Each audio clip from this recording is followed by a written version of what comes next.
What's up? What's up? What's up, Detroit? What's up, man? Welcome to D313XP, another episode 7 out here, man. This is gonna be a great show today, man. This your boy DC1, go green, go right. No, Miss J will be joining us shortly.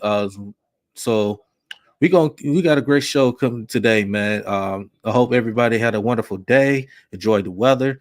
I surely did. I mean, I was working. I hope everybody had a great time. As I said, it's gonna be a great show today. We're definitely going to get into some talking about the topics today. Definitely talking about Jeff Okudah being traded to the Atlanta Falcons and what is the Detroit Lions' future. And also, we definitely will be talking about the Detroit Pistons head coaching candidates, and we get into some NBA play-in tournaments and the playoffs. So, play-ins has already been officially in. We got a couple of teams that won and lost. So we definitely going to be getting into that, and also too, we're going to definitely get into some Detroit Red Wings talk as well. So, yeah, man. So it's definitely gonna be a good show today. Definitely looking forward to everybody, to come through and show the love and the support. Like you said, No J will be here shortly, man. So, but definitely, man. So as you know, we gonna kick this thing off. So got to talk about this, man. The Detroit Lions traded Jeff Okudah to the Atlanta Falcons for this year's fifth round pick. Um, what I want to say, about it, it was a business decision. We definitely understand that Brad Holmes, he did what he had to do. He had to make this move. The Lions wanted to be able to pick up his fifth year option. Um, I know a lot of Lions fans like, oh man, why did we trade him? We didn't really get nothing back. But you have to understand the situation that, if we were able to pick up his fifth year option, we would have to pay him a little more money to him to stay around. So by that being said, we go ahead and trade him and get a pick that we could draft a corner, we could draft another corner, we could draft another linebacker, we could draft some, and don't have to pay him as much. We can fool around with that fifth pick. We could trade that fifth pick to somebody else that gets a little bit better pick. It's still for a cheap. Pay a player for a cheap. So, um, you know, I understand a lot of Lions fans want him here. Hopefully, he can play this season if he stay healthy. Um, but I understand it was a business move, a business decision. They had to do what's best for the team, man. Brad Holmes, he made it, made a business move. Hey, um, had to trade Jeff Okudah. I mean, he was the third overall pick few years ago. He just never could stay healthy. He had concussions. He has injuries, significant injuries that he didn't get the opportunity to show the talent that he had in for this Lions organization and for our fans. Um, so I mean, although he played a little bit more games last year than others previous couple of seasons, it's just that when you're on the sideline out more than playing on the field, that's a huge issue. So um yeah, so it was pretty tough, man. It was pretty tough that he wasn't able to, stay healthy and be a part of the defense that we, needed to keep him around. So it was tough. It was tough. So yeah, and like I said, when I got the news about it, like you said, I was a little surprised, but I understand why. Um, I just had to I told a couple people that I know, that was a couple of coworkers of mine, and they didn't understand, like, oh, we got the fifth round pick, we can't do nothing with that. I said you could do something with that. You could get a player that you can draft and don't have to pay as much. You can move that fifth pick around. It was a smart move, on both sides. And Jeff Okudah, he's out there in Atlanta. He's gonna be part of the Falcons organization, and hopefully he can show what he can do, that he wasn't able to do when he was here in Detroit. And I wish him well. I hope he stays healthy, and I hope he's have a successful career. Sometimes you just need a fresh start, whether it's from this Lions, whatever any other NFL team.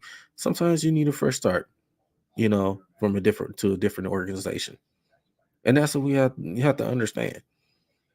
We can't sit up here, you know, and hoping and wishing that you know this player gonna be around for a long time. We can't always have that. So like you said, I wish him the best. Jeff Okudah, um, being part of Falcons organization, and I just hope he succeeds in his NFL career and get the fresh start he needed. And yeah, so it's definitely tough. But I understand. I like Jeff Okudah. You know, he plays well when he's healthy. You know, um, but he's not part of this organization no more. It is what it is. So nothing you can. Hey, you got to move forward. On 16, what's the deal? On 16, thank you for coming through the show like always. You know, yeah. Tell you, yeah, your boy running a little late again, so he'll be coming through. Yeah, Nomus J be coming through. But thank you for coming through like always on, man. Very appreciate you, man. I hope you had a good week. I hope you enjoyed the weather out there, man. So so it's been nice outside. It's been in, the low 80s, you know. So we're gonna continue to have these nice weather for the next couple of days. So definitely. But yeah, so um like I said, it just the Jeff Okuda situation, it's like I said, it's pretty tough. It's pretty tough, and but gotta move on, man. Gotta move on, man. So um yeah, so speaking of, at the Detroit Lions future, we got the draft coming up. Um Draft is coming up and 2 weeks from today. Um and I want to say this right quick. I've been hearing things about um the Lions go get out the CJ Stroud. Um no, this is my personal belief. Maybe everybody else may feel it different, but no, I don't think we should go and get a quarterback in the first round. That's just me. We need to work on that defense. Like you say, defense. To me, I mean, if you want to get a quarter, I wouldn't. If you want, we're gonna get a quarterback, might get him in the. Some people say get him in the 18th, or maybe move that 18th, up. But no, I don't think you should go ahead and get a quarterback in the first round. You can go ahead and get a quarterback um, in the second round, or maybe the third round. Um, he can sit behind the bench and learn the playbook. But at this point right now, we um, don't need a quarterback in the first round right now. We don't. That's how I look at it. That's how I feel about it. Like I said, the defense, especially when we need to address that linebacker position. Um, our secondary has been addressed. Like I said, we could go get another corner. Definitely go get another corner. But yeah. As far as getting a quarterback in the first round, no, absolutely not. I don't believe in that. No, you know, um, let teams like Carolina and Houston and um, other teams that need a quarterback. Teams need quarterback. They need somebody that's going to lead them to win games. You know, let them. We don't need rush to get a quarterback right now. He was saying, "Oh, we should trade to get Lamar Jackson, trade him." No, no, absolutely not. As much as I love Lamar Jackson, I love him as a player. How is he? He has not been healthy lately, but when healthy, he's a dangerous quarterback. One of the best quarterbacks in the league. One MVP. Um, he has won a playoff game. So, but again, he hasn't stayed healthy enough. And as of right now, we don't want to mess something up that's that we had going good. You know, we want to jump into, oh, let's go get him. Jared Goff has been playing pretty well. The second half of the season, Jared Goff had won. It was top five, one of the top five best quarterbacks stat wise. You know, he didn't rarely turn the ball over. He did what he had to do, and Lions won games. That's simple as that. The defense stepped up.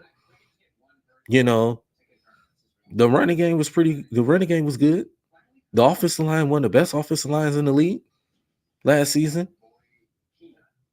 You know, don't mess something up. You know, let's build something. Build it up. You know what I'm saying? Don't break something and then bring something new and mess it all up. Build it up. So all the talks about the Lamar Jackson and oh, we gonna get another quarterback? No, in the first round, no, absolutely not. That's just how I feel. Maybe everybody else feel different. I don't feel that way. Like I say, let's work on that defense. Let's get another edge rusher. Let's get somebody in that interior that we could stop the run. Because there were some games that we weren't able to stop the run last season.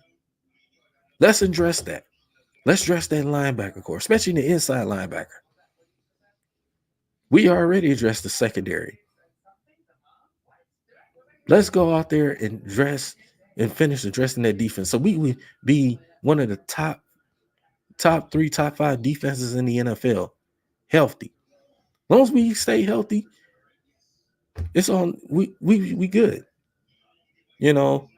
So like I said, it's just, I've been hearing and I've seen a couple of tweets about, CJ, should we go to trade up to get CJ Stroud or I hear a couple about Bryce Young or Will Levis and, no. If I'm going to take a quarterback, I might take him in the second round, maybe the third round. Hooker may be out there. He might go to the second round. But again, to get Hooker, he ain't going to be able to play. He's going to be recovering from ACL. So, yeah, I just have to, to mention that, so it's, I just think people need to stop with this whole, um, let's go get these young, top tier, quarterbacks that's in this draft. Let's stop that. Let's stop it. It's not going to happen, right? No, it's not going to happen. Let's build this defense. Let's put some more pieces around our offense. Plain and simple. I'm quite sure Brad Holmes, he's been evaluating and see who we draft and who's gonna fit our culture. Who's gonna buy into our culture? Who's gonna understand that this is gonna be a winning program? This ain't gonna be you coming here and you doing all this foolish stuff. Not gonna happen. So Brad Holmes, he's been doing a lot of evaluating, looking at some players and who believe that fit in this culture, fit in our team. Plain and simple. So, like I said, man, the draft, man, is everybody gonna be excited. Um, it's gonna be crazy. It's gonna be crazy. It's to me, I say this is one of the best drafts that I have been excited about for a long time. Like for a long time. Definitely, man. This is gonna be exciting. A lot of Lions fans gonna be keeping their ears and eyes open, man. You know, what Brad Holmes is going to do. What he's going to do. And let's hope that he doesn't mess this up, which I believe he won't mess it up. So do you believe we get Hooker in the 18th pick? It could be a strong possibility, Owen. It could be a strong possibility. But me personally, I say, hey, let's address that defense. If they get Hooker, if that 18 pick, if he lands to us, I have no problem with it. The thing is, he won't be able to play. He's recovering from ACL. Even once he recovers, he's still gonna be learning the playbook, learn the plays. He got to get himself healthy and everything. So it's gonna be tough though. But I think Hooker, he's a very smart quarterback, and I believe he's going to adjust well to the offense very quickly. So he's going to adjust to it. So it's gonna be interesting. So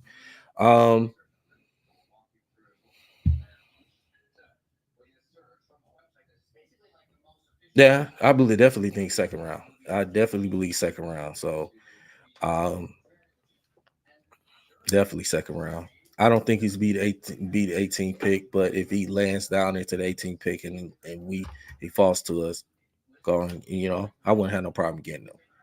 That's just plain and simple. So, yeah. So I'm definitely, like I said, to me, it's just defense, man. So defense, get that defense going.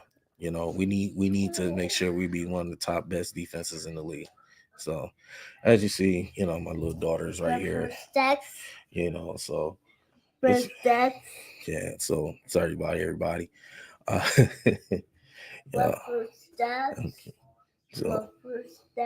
So, but yeah. Say please. This is definitely. Say please. Definitely, it's gonna be fun. Say draft, man. Please. Definitely gonna be fun. So. Say please. Looking forward to it, man. Definitely looking forward to it. So, yeah.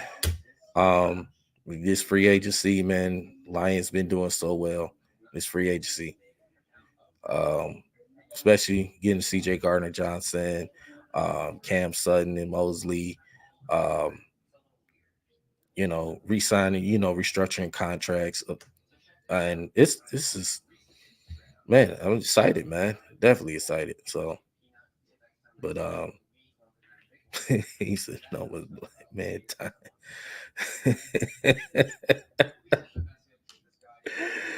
Yeah, man. I don't know, man. I don't know. Oh, man. He gonna show up because we know last week he ended up showing up damn near an hour, or a little bit over an hour late. So I hope it's not the case, but it won't be surprised. But yeah, yeah, man. But yeah, man. It's just I'm very excited, man. Very excited. It's gonna be fun, man. Definitely gonna be fun. Yeah, definitely gonna be looking at other, some other teams that who they're gonna pick, who gonna be, have the right fit in that organization. Definitely looking at some other teams. So you see what they're gonna do. There are some, some people, especially when no one's had brought up about looking at Trent Simpson. Where the Lions may go after him, that could be a possibility.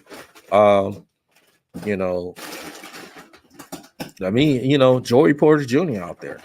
I say possibly go out there with him, So it's definitely some nice candidates out there, man. The Lions can go out there, Of course, everybody, we fixing on Jalen Carter because he's one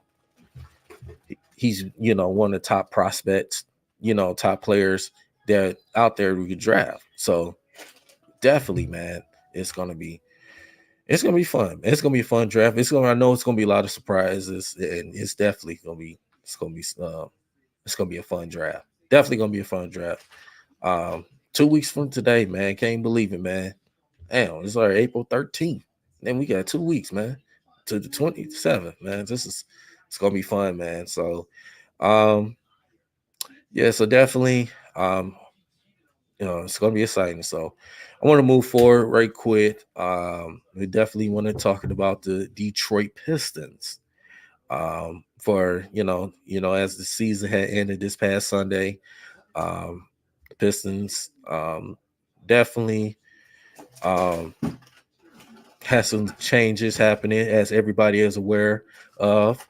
Soon as the game was over, so um, Dwayne Casey is no longer the head coach of the Detroit Pistons. Um, which that wasn't a surprise to a lot of folks, a lot of Piston fans out there. Um,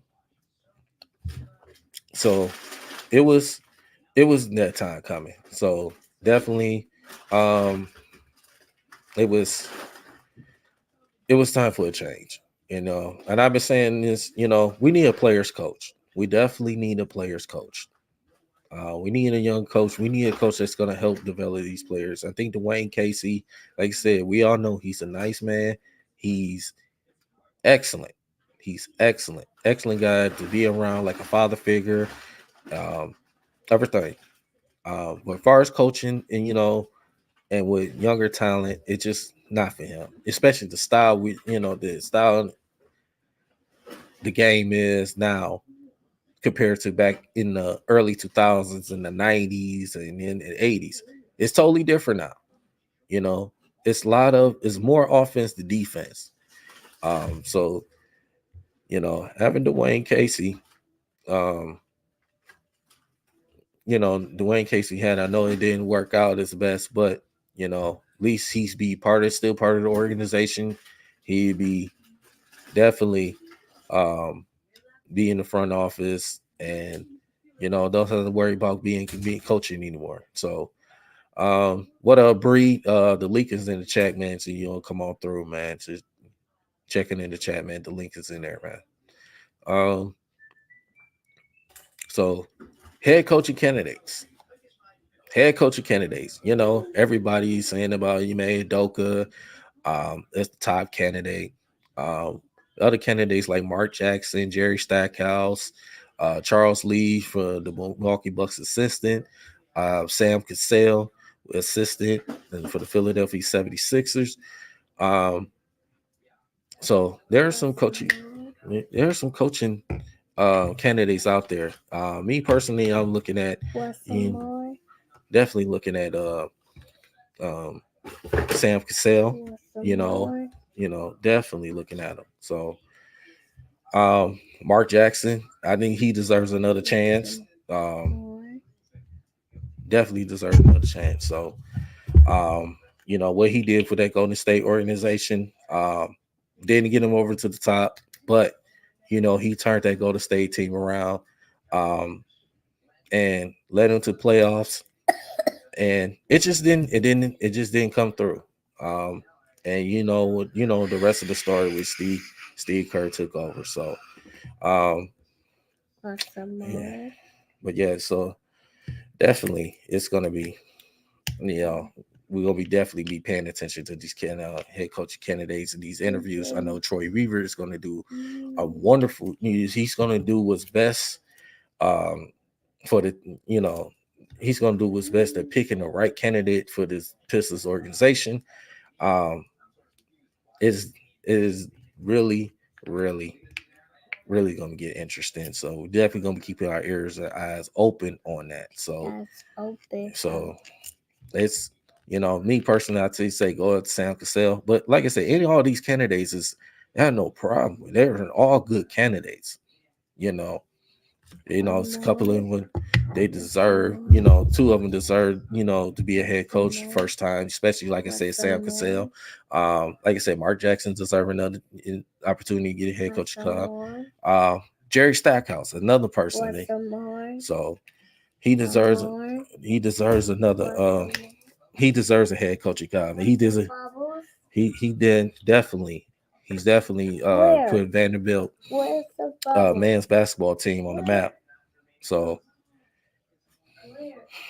it's gonna be definitely it's gonna be interesting. So we'll see what Troy Weaver does. Hopefully bring the right coach in. So definitely. Sorry to get a little distracted here. My daughter in the background trying to hold it down. Yeah. So it's gonna be exciting, man. It's sorry, it's kind of little getting trying to stay focused, get a little so it's got a little hot. So, but yeah, so yeah, sorry about that there. Yeah, but yeah, so but yeah, you want to open? You want to say hello? Want to say hello? Want to say hello? Want to say hello to the people out there in the chat? Say hello. Say hello. Say hello. All right. Say go Pistons. Let's go Pistons. Go Lions. Okay. Oh no. Yeah. So there you go. Here you go.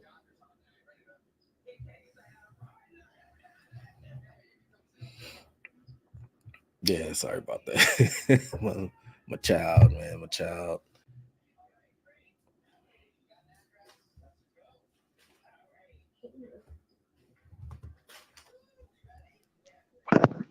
Yes, sir. Yes, sir. Yes, sir.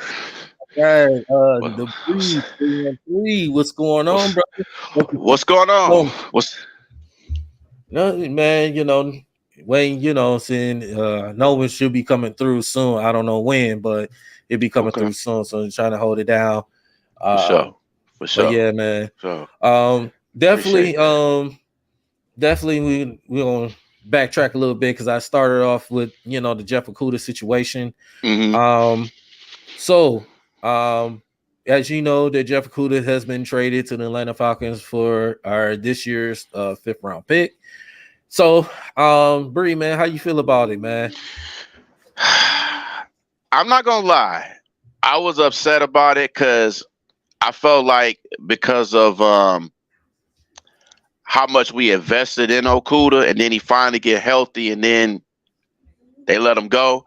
But at the same time, I understand the move because they want to go a different direction, and it just shows how much the new acquisitions, how much they like the new acquisitions, so they have more trust in him than Okudah. But but I do think I'm gonna say this too. I think it's a good thing for Atlanta because now they got another corner with AJ Terrell, so that's just gonna make their defense better. Absolutely. So I look at that as it could help both teams, but I mean we'll see. But I ain't gonna lie, I was hurt at first, but then I calmed it down. I woosah'd it, and then I just let it pass. But I think it should be good for both sides, though. I think, hopefully, I hope. But hey, we'll see what happens. We'll see what happens. And then I know a lot of everybody was upset at first, due to the fact, we traded a guy that, maybe he didn't get another opportunity, get a chance. But we have to understand it's a business decision. If we, the Lions weren't gonna be able to pick up his 5th-year option. If you were able to pick up his 5th option, now you would have to pay him. You would Mm-hmm. have to pay him. Mm-hmm. So as instead, hey, we're not going to pick up the 5th-year option and we ain't got to pay you, what I'm saying, for a new contract. We go ahead, we go to trade you, and if we gonna get something back, people's like, oh, the 5th-round pick. We can't do much with the 5th-round pick. Mm-hmm. We can get us a body, a cheap, don't have to pay as much. He's not gonna be playing a whole lot, depending on who we getting. He's not Mm-hmm. gonna be playing a whole lot anyway. So, True. and then That's too, true. it's like you could move that 5th-round pick if Brad Holmes can move that 5th-round pick if he wanted Yeah. to. He can move it around to get something better. Right. Right. That's true. So, That's true. so at That's the end true. of the day, you at the end of the day, you look at it, it's like it's a win-win for both. Mm-hmm. Atlanta got the corner, and the Lions, we got a pick. We got a 5th Mm-hmm. round pick. Mm-hmm. We ain't Yeah. gotta Absolutely. spend no money. Yeah. And that's the way they go. And I respect that. I Yeah, mean, we gotta trust in what Brad Holmes is doing. I mean, the absolutely. whole culture has changed. And I know, you still got people that still gonna say the same old Lions, but this culture has changed a lot of things. Mm-hmm. A lot of A things. lot of things. So it's just we just gotta trust in it. And we gotta trust in Campbell too. Mm-hmm. We gotta definitely trust we gotta trust this whole we gotta trust in the Lions. I know it's tough. I know we haven't won a champ. We haven't won a Super Bowl since it was an NFL championship. Exactly. It was So 1957. yeah, yeah. So we just gotta have trust in this team, and we'll just see where it goes, man. I no matter how good or how bad this team is, I'm gonna always be a fan, no matter what, Mm-hmm. no matter what. No, So yeah. Yeah. It's just, and I was a little surprised, and I had to do my, and shout out to King, man. Everything King, man. If you in the chat, man, King, shout out to you, man. shout out He to put a King. video. He put a video out, and I watched it. Because Nomis had originally brought it to my, I said something about it. So Hmm. I'm looking up. I ain't seen nothing. So when then King put a video out, and I was like, oh, it is true. So I had to, when he said it, the reasons, for the trade. So I did my little research as well. And then I was like, I didn't want to be like jump the gun and oh man, this, because I was like, let me do a little research and find out what, for what Hmm. is worth. And it was a business decision at the end of the Hmm. day. I understand. Well, I like to see him stay and hope he be around these be around these veterans and grow him to be one of the best corners. Absolutely. Hmm. But I Hmm. understand that it's a business decision. You Hmm. know, hey, Brad Holmes, like, I Absolutely. won't be able to pick up your 5th year. I won't be able to pick up your 5th year option because we don't have to pay you more. You probably gonna It's want he's gonna want more money, but it's like you haven't been on the field enough to get that type of money that you mm, wanted. man. You has Yeah. not. Yeah. You've been hurt more. You've been hurt more than you've been on the football and been in the uniform in the football field. Absolutely. I'm not Absolutely. dishing out no. I'm not keep dishing out. You know, paying you millions and millions of dollars, and you're not performing on the football field. You're Hmm. not going to do that. Hmm. That's true. So you gotta be out there, man. It's like a regular job, man. It's like I'm not going to pay you, and you're not performing your job duties. Hmm. That's simple as Hmm. that. You're not getting Hmm. paid. You don't. We know the old saying: you don't work, you don't eat. That's true. That's true. So, so And I didn't even realize he's been in the league for 5 years. That's mhm. crazy. I No, didn't even realize that. he can't stay healthy. Wow. He can't It's stay a, healthy. Man, it blows my mind how many years players has been in the NFL, and I'd be like, oh man, he's actually been in it that long. I'm like, wow, that's crazy. Yeah. But it surprises me every time. I'm like, man, but I know it's a business. It's like you said, man, it's like a job. If you're not performing as much as they want you to, you got to go. Yeah. You know what I'm saying? And just like these players want to go to other teams because of the money. I mean, that's just like regular job. You want to go somewhere where it pays you more money. Yeah. That's the object. I mean, especially if you have a family, you have to support your family. Exactly. So you can't get mad at that. That's why I don't understand why so many people are so upset with Deion Sanders and what he did. Right. You know, like that he just went somewhere. You got to remember, he made a video on Must Be the Money. Right. So it's the money. Exactly. You know, you got family, you know, families to feed. You know what I'm saying? And keep a roof over your head. You know, it's like, you know, with like you said with the Deion situation, and it's like he move on, and it's like, oh, people call him a sellout. Like, oh, he's like, man, you know, you should be happy, you know, especially as African American men, you know, to get opportunities like this. You know? Absolutely. You know, people, oh, he's a sellout, he's this, he's that. No, this is it's an opportunity that he could, you know, to be able to have, and you know, to be able to be one of the top coaches, college coaches in Division I. He did his job. He did his job. People got to remember, wasn't anybody talking about Jackson State until he came there? Yes, absolutely. So, you know, and he not only did he make Jackson State the way that it is, but he made the HBCUs the way that it is. Absolutely. Nobody was coming to him like that. Right. So you got to give credit to the man, and he had, and people don't remember too. This was the first time I think he actually coached, if I can recall. Yeah. So you got to give him credit for doing that, but they're so quick to want to talk about a black coach and get rid of a black coach on top of that. So, you know, but it's crazy to me. But it's a business, like you said. Everything is a business out here. It's all about where you want to go to, where you want to go to next, what better situation you want to go to. That's all it's about. And people got to understand that. So, yeah, absolutely, man. So, Bree, we 2 weeks away, man, for the draft, man. We 2 weeks away, man. Yes, sir, man.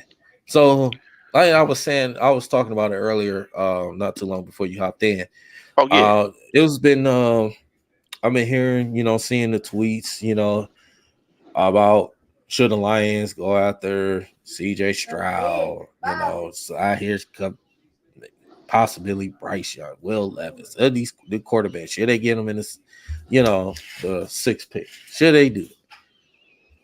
Absolutely not. Absolutely not. Absolutely not. No way. No way in heck. We need to address that defense. We need linebackers. We need defensive tackles. We need, because we need the interior, especially to stop the run. No question. We couldn't stop the run last season. You know, we couldn't stop the run. Yeah, you know, especially the one game against Carolina. But Carolina just ran all over us. So, man, it's that New England game too. I don't know what happened in that game. Yeah, it's almost like, did we even show up to that game? Like, what happened? Yeah. And then too, remember too, Seattle ran the ball on us too. When we played Seattle, they ran the ball on us. Yeah. So we got to address that interior defense, especially when I stop the run. Absolutely. Absolutely. I agree. We got to go defense heavy in this drive. Right. We have to. Yeah. It's you know, to answer your question too about Stroud and Bryce Young, no, because they gonna be the first two picks. They're gonna be the Right. first two picks because Carolina is not gonna do all of that just for them not to pick a quarterback. You know, they it's just nah. I don't see it. You don't give up a DJ Moore to the Bears to just pick up anybody. They're gonna pick either Stroud or Young. More likely they're gonna pick Young. So, but I think the first two picks is gonna be quarterbacks because I don't see Arizona picking one when they got already Kyler Murray. Yeah. You know, I can see the Texans picking a quarterback and Carolina because they need one desperately, especially after Baker Mayfield. Yeah. You know, so Baker Trashfield.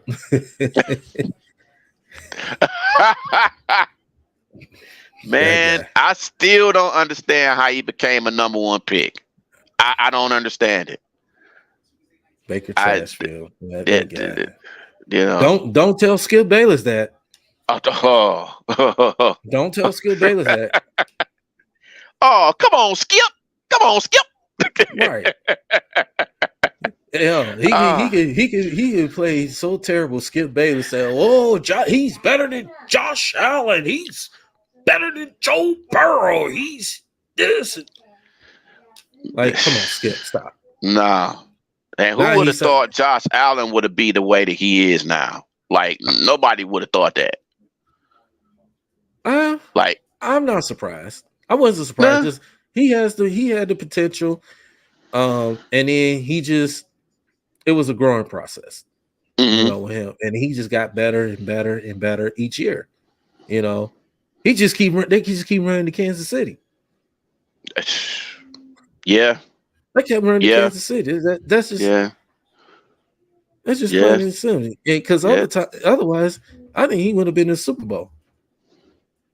Yeah, keep running into them and Cincinnati too. Mm-hmm. You know?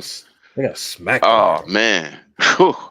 Smacked them around. Oh man. And they have so much hype and everybody say, oh man, they're gonna win the Super Bowl, and then they run into them two teams and that's it. Yep. Every time. So it's just like, man. It's crazy, man. So definitely I'm gonna look at other teams as well in the draft and see what they're gonna do. Who they gonna get? Far as I'm gonna say this. I think the Texans may not get a quarterback. I think they might go get Will Anderson. I think D'Amico Ryans. He's one. He was a defensive coordinator for the 49ers, and now he's the head coach. I'm thinking, don't be surprised Will Anderson goes to the Houston Texans. See, but you got to understand too. See, Lovie Smith was a defensive coach too, and they decided to go with Davis Mills. So that might be a possibility. I don't know, but they may do a switcheroo because Texas need everybody. Yeah, they do. I mean, that organization is a disaster. You know? Man, they have not been the same since Deshaun Watson and Hopkins. Yep. Like, it's just sad, man. You know, they had all that. Yeah. What are you right? 0-16. They almost lost to the Lions, but again, Lions defense didn't show up. I mean, you know, when they needed the most, man. That was a great game on Thanksgiving. It was an unbelievable. I was at that game, man. It was unbelievable. It was so many Buffalo fans there. I mean, well, it was already Buffalo fans there because they were at the game before at Ford Field. I guess it was that they had that game with that weather game. So they had that blizzard out there in Buffalo. They couldn't. Yeah. So they had to play. Yeah. So they was pretty much in Detroit twice. Oh yeah. Yeah. Oh yeah. But man, yeah, that we almost did beat them. Who leaves the digs open like that? The You can't do Lions. you can't leave you can't leave him open like that, man. You Mm-hmm.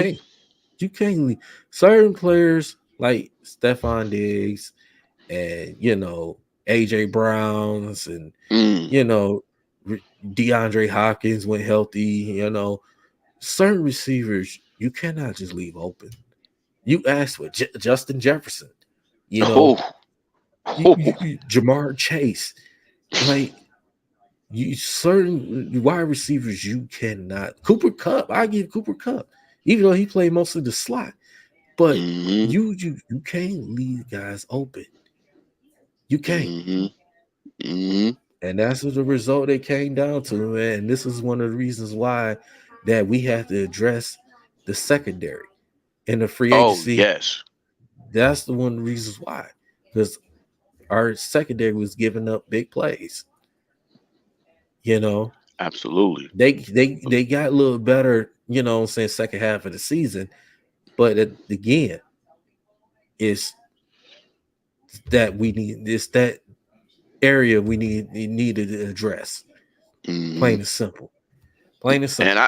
I know some people are going to say they had a lot of injuries and stuff in the defense, and they do. But this is why you have depth in defense and trying to get better. This is Mm-hmm. one of the reasons why you have depth, and you got to have um how to have good defensive players because we need to address that bad because we were last or maybe second to last in defense, and you Mm-hmm. can't have that. Not when you're in the same division as a Justin Jefferson. Yeah. You can't do that. Hey, we And got DJ Moore and with the Bears. yeah, yeah, and I'm gonna tell you, and Christian Watson with the Packers, he's Yeah. pretty good. Yeah. One So of the fastest receivers. One of the hmm fastest. and So if I'm not mistaken, I think they play Kansas City this coming up year in Kansas City. yeah, the Lions, yeah. So, It was oof. actually supposed it was rumored they was gonna, I guess they were supposed to play it overseas. Hmm. It was rumored, but um I guess they're not gonna play overseas, the Lions in Kansas City. So Mm, we'll mm, see. mm. The NFL schedule release will be coming out next month. I think it's usually like 2 weeks after the draft, something like that. Yeah. So we're definitely going. But the truth is, Mm, the Lions will have 5 primetime games. They will have five mm. primetime games. That's good. That's Yeah. good. So Yeah. now we get to showcase our team on the national stage.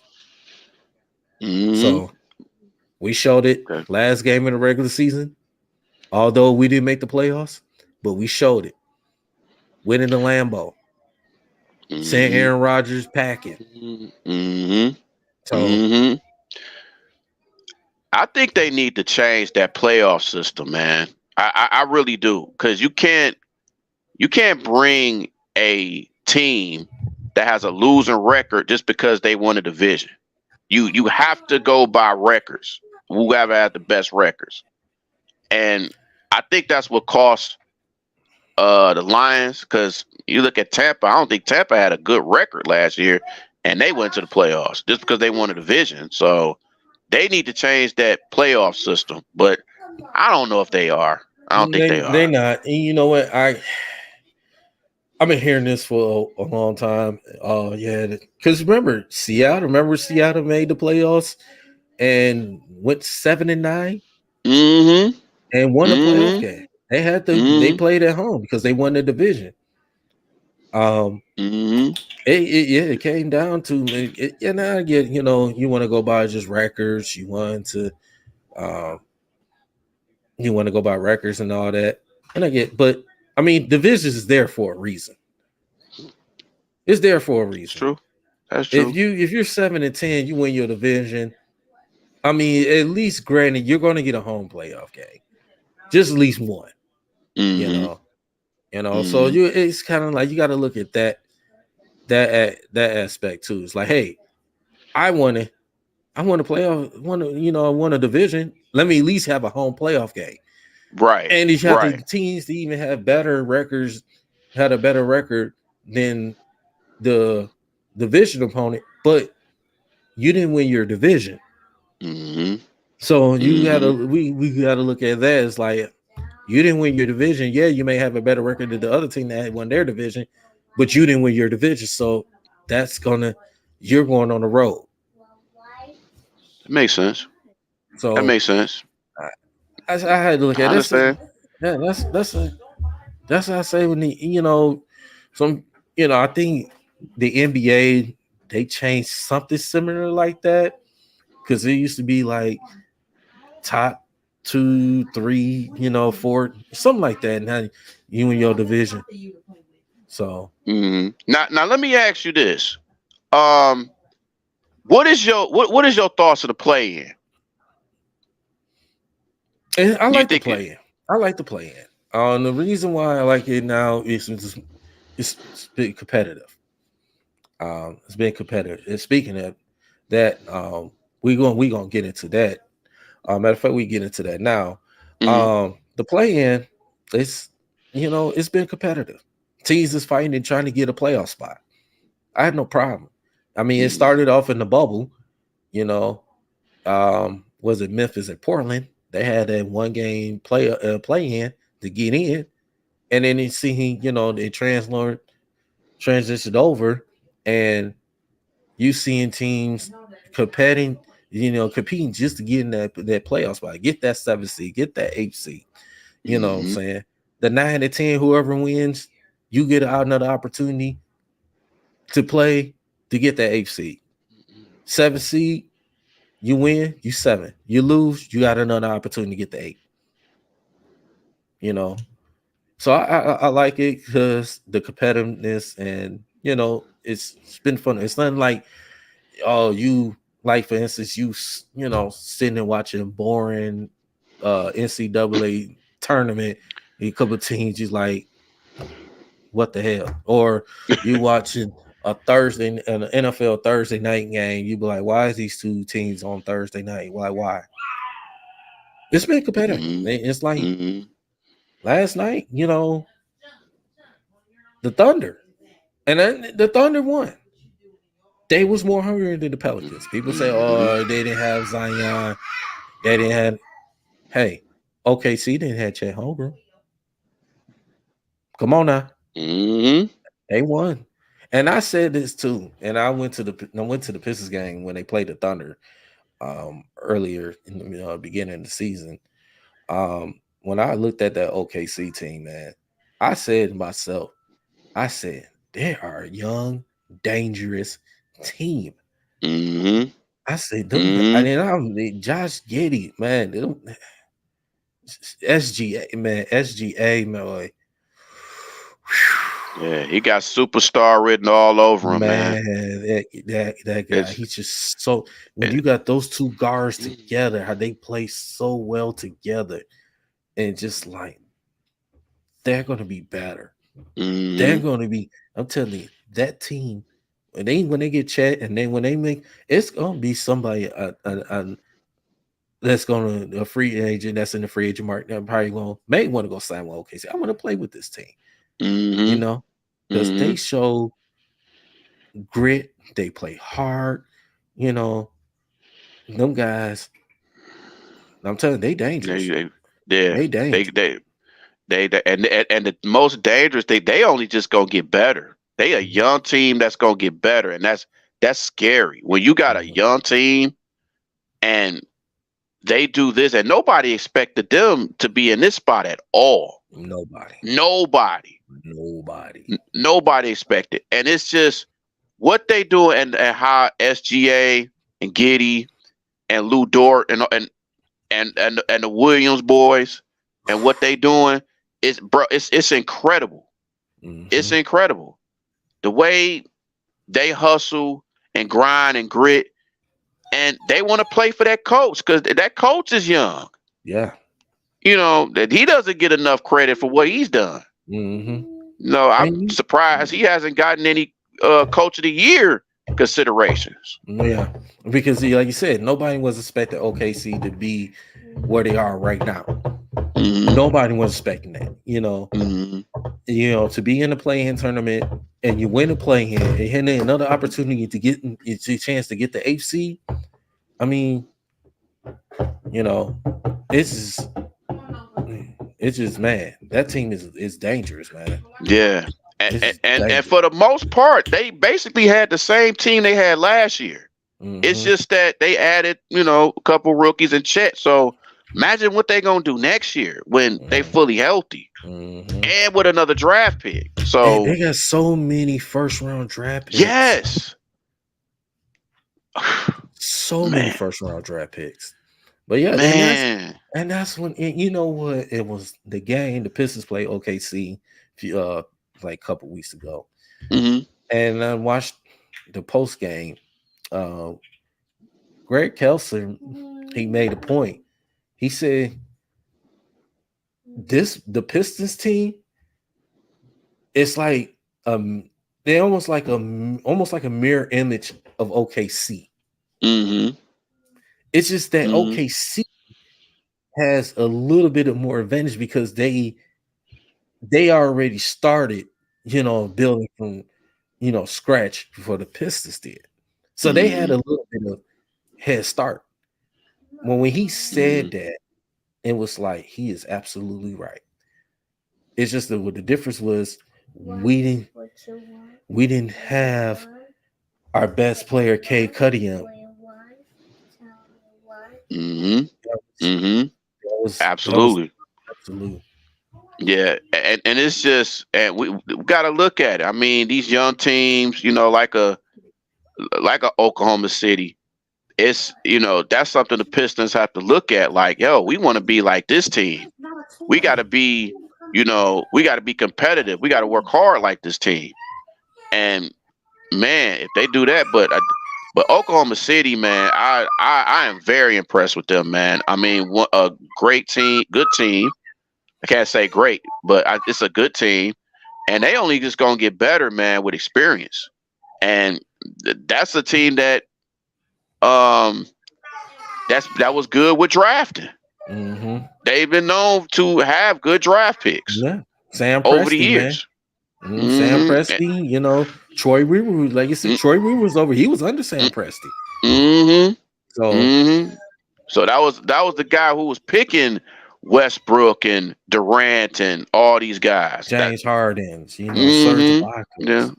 Yeah. Mm-hmm. So, So and then that's it's when I definitely agreed to what Kelson said. It's like the Pistons was like a mirror image, just like a mirror image of like OKC.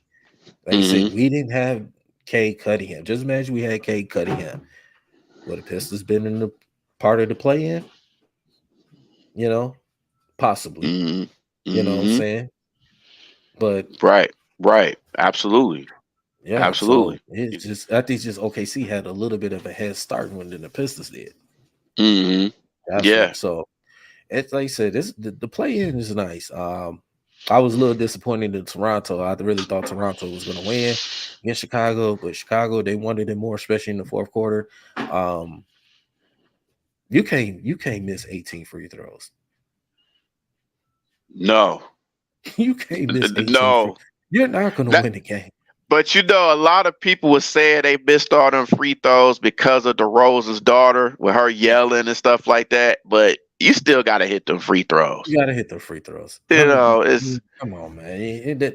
The daughter ain't got nothing to do with why you right. missed the free throws. You missed them free throws. That's what they call their free throws. Mm-hmm. They're free. Mm-hmm. You gotta make those.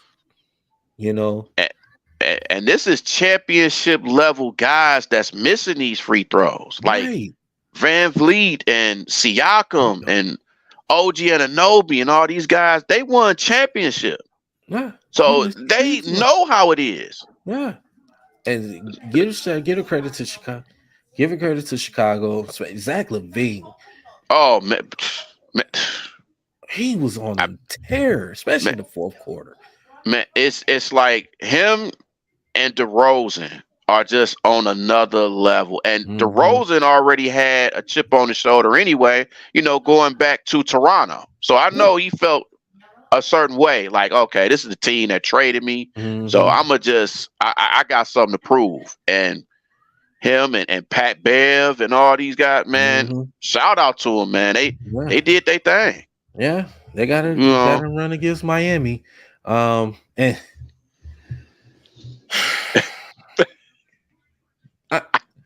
Miami, man. I know it's coming. I just, for the life of me, it's just like this team. It just got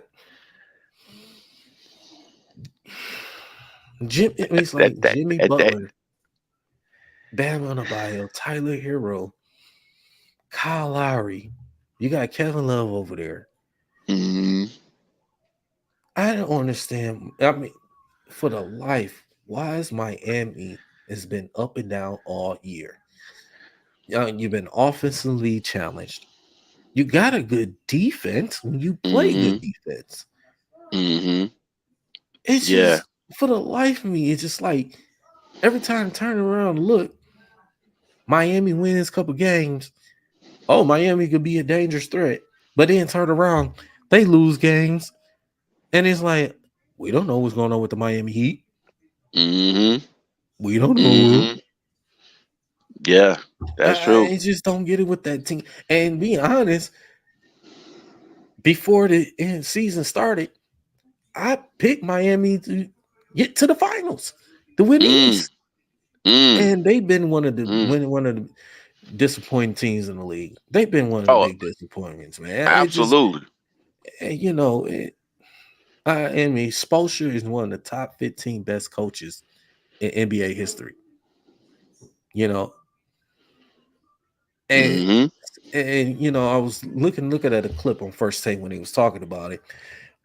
Chris Mad Dog Russo, Mad Dog, he was saying that Pat Riley, need to go ahead and make a change, to replace Spoelstra. I disagree with him on that, and really because Spoelstra is a great coach. He's a great coach. He gets a lot out of his players. He's been a champion. He's been a champion. So it just absolutely. He's been having winning seasons. He rarely have a losing season. So it's the fact that the Miami Heat, especially this season, has been horrible. It's been up and down, inconsistent. Yeah. They better, and it's like they would look lifeless against Atlanta. I mean, Atlanta, shout out to the Atlanta Hawks. And they came out. It was a great shout out to Sadiq Bey, sir. to get in the playoffs. So it was just it's just like Miami looked hapless. They looked like they didn't even want to be there. They look like they ready to go to the club. And you know how it is in Miami. You know how it is in Miami. Yes, I do. I mean, it's just the mind boggling. Just like Miami, you're at home again. You play Chicago. And another thing, why are they not playing Duncan Robinson? I don't understand. I don't understand that at all. Like I don't understand what Spoelstra is doing. He hasn't been Duncan Robinson. He was good when he was in the bubble. And he was good pretty much. And he got hurt a little bit, but he's not even in a rotation. And I get Max Strus, Gabe Vincent, they shooters, Duncan Robinson shooters, but I guess they played a little bit more defense, better defense than Duncan Robinson. Maybe that's probably the case. But at the same time, it's like, come on, man. Duncan Robinson should be out there. So, but yeah. So, but look who we got here, man. Look who we got. My partner, man. Nomis James in the building. What's up, No, man? What's going on with you, man? Welcome to the party, man. What's up, No? What's going on? What up, though? Not much, man. What's up? Get myself situated. Oh yeah, you good, bro? You good, man. So we was talking a little playing real quick, but we're gonna take it all the way back since you just got here. We're gonna take it all the way back, and we're gonna start off, back to the Jeff Okudah, situation. So I'm with you. Let you go ahead and do your thing, get your thoughts while I step away for a second. Alrighty. Hey man, it's like this. I've been saying all season. Get some real veterans on the team, and let's see what he can do then. Bring in a good coach, I think, to help out the cornerbacks. He specifying that, but the Lions pretty much had other plans, and the way I looked at it was the T.J. Hawkinson scenario. They weren't going to pay him, so there was no point bringing him back for his fourth year. If you knew you were going to pick up his fifth-year option, which would have been about $12 million. And the idea is that he could improve, but the problem is when you start off unhealthy and your play isn't good. Yeah, doesn't mean you shouldn't get moved, but it probably means at the same time teams are iffy on if they want to know if you can last long term. Because the thing about it is you may not improve, and then they had a chance to probably move you, and now they stuck with just letting you go. So for them, I think it's more on the lines of they weren't concerned if he was going to play better or not this year. Their thing was, let's not worry about it. Let's just try to move him to a new place where he can get a fresh start, and we can add extra whatever they give us for it, you know what I'm saying? And we'll try to make the best out of that. And, it's business. That's what everybody's saying. Again, I know I'm wishing nothing but the best because I thought he still had potential where he can show that he can do a lot of good things. And at the end of the day, Okudah, he has to go now and prove that he can stay healthy and continue to make progressions with it. The Lions have to prove too why they made this trade and why for them it was the right thing to do. Some people might question Okudah's character, some might question his play. He loved the city here. He did things here. He's a good man. He played well. He got better last year. We all said at the beginning of last offseason, with him trending his way back from the injury that Tracy Walker's dealing with now, that he will have his best season regardless how it turned out, because we got to at least get 15 games or more of him. So at the end of the day, they must have saw all they felt they needed to see. They looked at the financial situation and said, we got to, rebuild while we still building. And, the sacrificial lamb type thing. I would believe that if the situation was different, they would have kept him. But, like for Brad Holmes, you want to add that extra pick because we don't got a fourth round anyway. So adding now we got 2 fifths. So we'll see what they do with it. The Lions' history as far as trading away players to gain picks hasn't been that good. We traded away Golden Tate for a 3rd round pick. Came away with a guy like just when I wanted to get his name, still coming to me, Will Harris.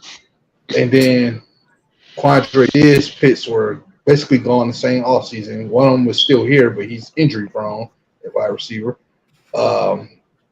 The other Darius Slay picks were wasted too. I believe the Julian Okoro pick might have been I don't know, he might have got Julian Okoro with that Darius Slay pick, but it could go either way between him and Jonah Jackson because it was 2 thirds we had the 5th. So one of those picks was from Darius Slay.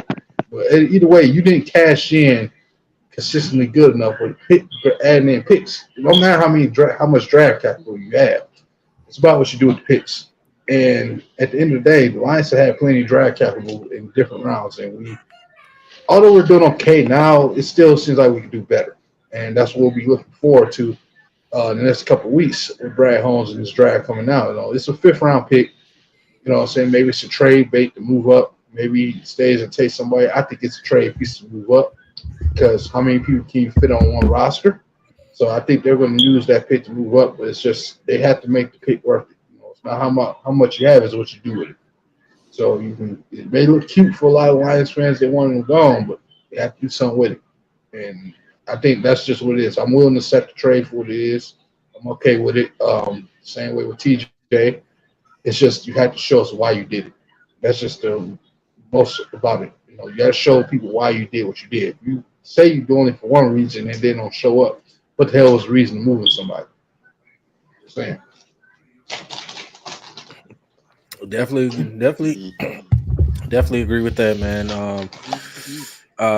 Yeah, like you said, man, you definitely see who what's going to happen. Like I said, with that fifth round, that pick. Like I said, you know, he can move that fifth round pick. He can move it, and or you say keep the fifth round pick and say, hey, we get somebody you don't have to pay as much. Right. So that's what we look at it in the day. I mean, Brad Holmes he shouldn't save money. You know what I'm saying? He's not trying to go crazy or spend it. Yeah. You know, and and that's why he's one of, and to me it's one of the main reasons why he's one of the best GMs out there, because he's making the right decision. He's making the right moves. Let me rebuttal on that. Hold on. I'm not ready to jump on that train just yet because to me, the real test for GM, and this goes for Troy Weaver as well, and Scott Harris. We gonna see with Scott Harris, and we gotta somewhat get giving Scott. Yzerman a pass, but with Troy Weaver and Brad Holmes, the reason why I'm not crediting them yet as the best GM in the world, I want to see what you do if you do get to a certain point. Let's say the Lions get to a Super Bowl. What are you going to do? And let's say we win. What are you going to do afterwards? See, that's what I'm looking for. Same with the Pistons. You can build a good team. You can get a lot of draft capital. I believe they're going to get talent. I believe they're going to bring in the right head coach. But when you start getting to certain points, what are you going to do afterwards? That's why I don't jump on is this the best GM in the world? Well, to say this, no, and I understand what you're saying, but the difference is Brad Holmes, going into his third year? Yeah. He's already made he's already made good moves. This free agency. You say we're gonna see what he's doing the draft. We definitely look into that, but so far it's been so good. With Troy Reaver, everybody has, what I'm saying, he's been, he did well, like, okay, getting Jaden Ivey and trading to get Duran, we get Isaiah Stewart, and when Sadiq and was here, and K, great young talent. Don't get me wrong. There was great young talent. And we're building up on the future. So but and again with Troy Weaver, it is I would say with Troy Weaver is like, this is on you now. Yeah. This is on you now. You've been here for over 3 years, almost 4 years now.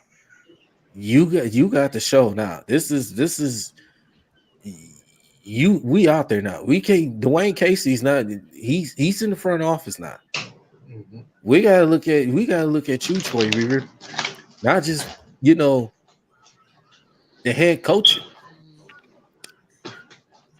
The moves that you're gonna make to help build this.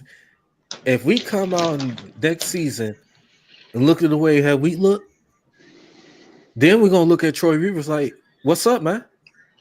What's up?" Mm-hmm. We can see with Brad Holmes, he's already making moves and he's already making good decisions. And you see what it turned out last half of the second half of the season. They finished the season 9-8.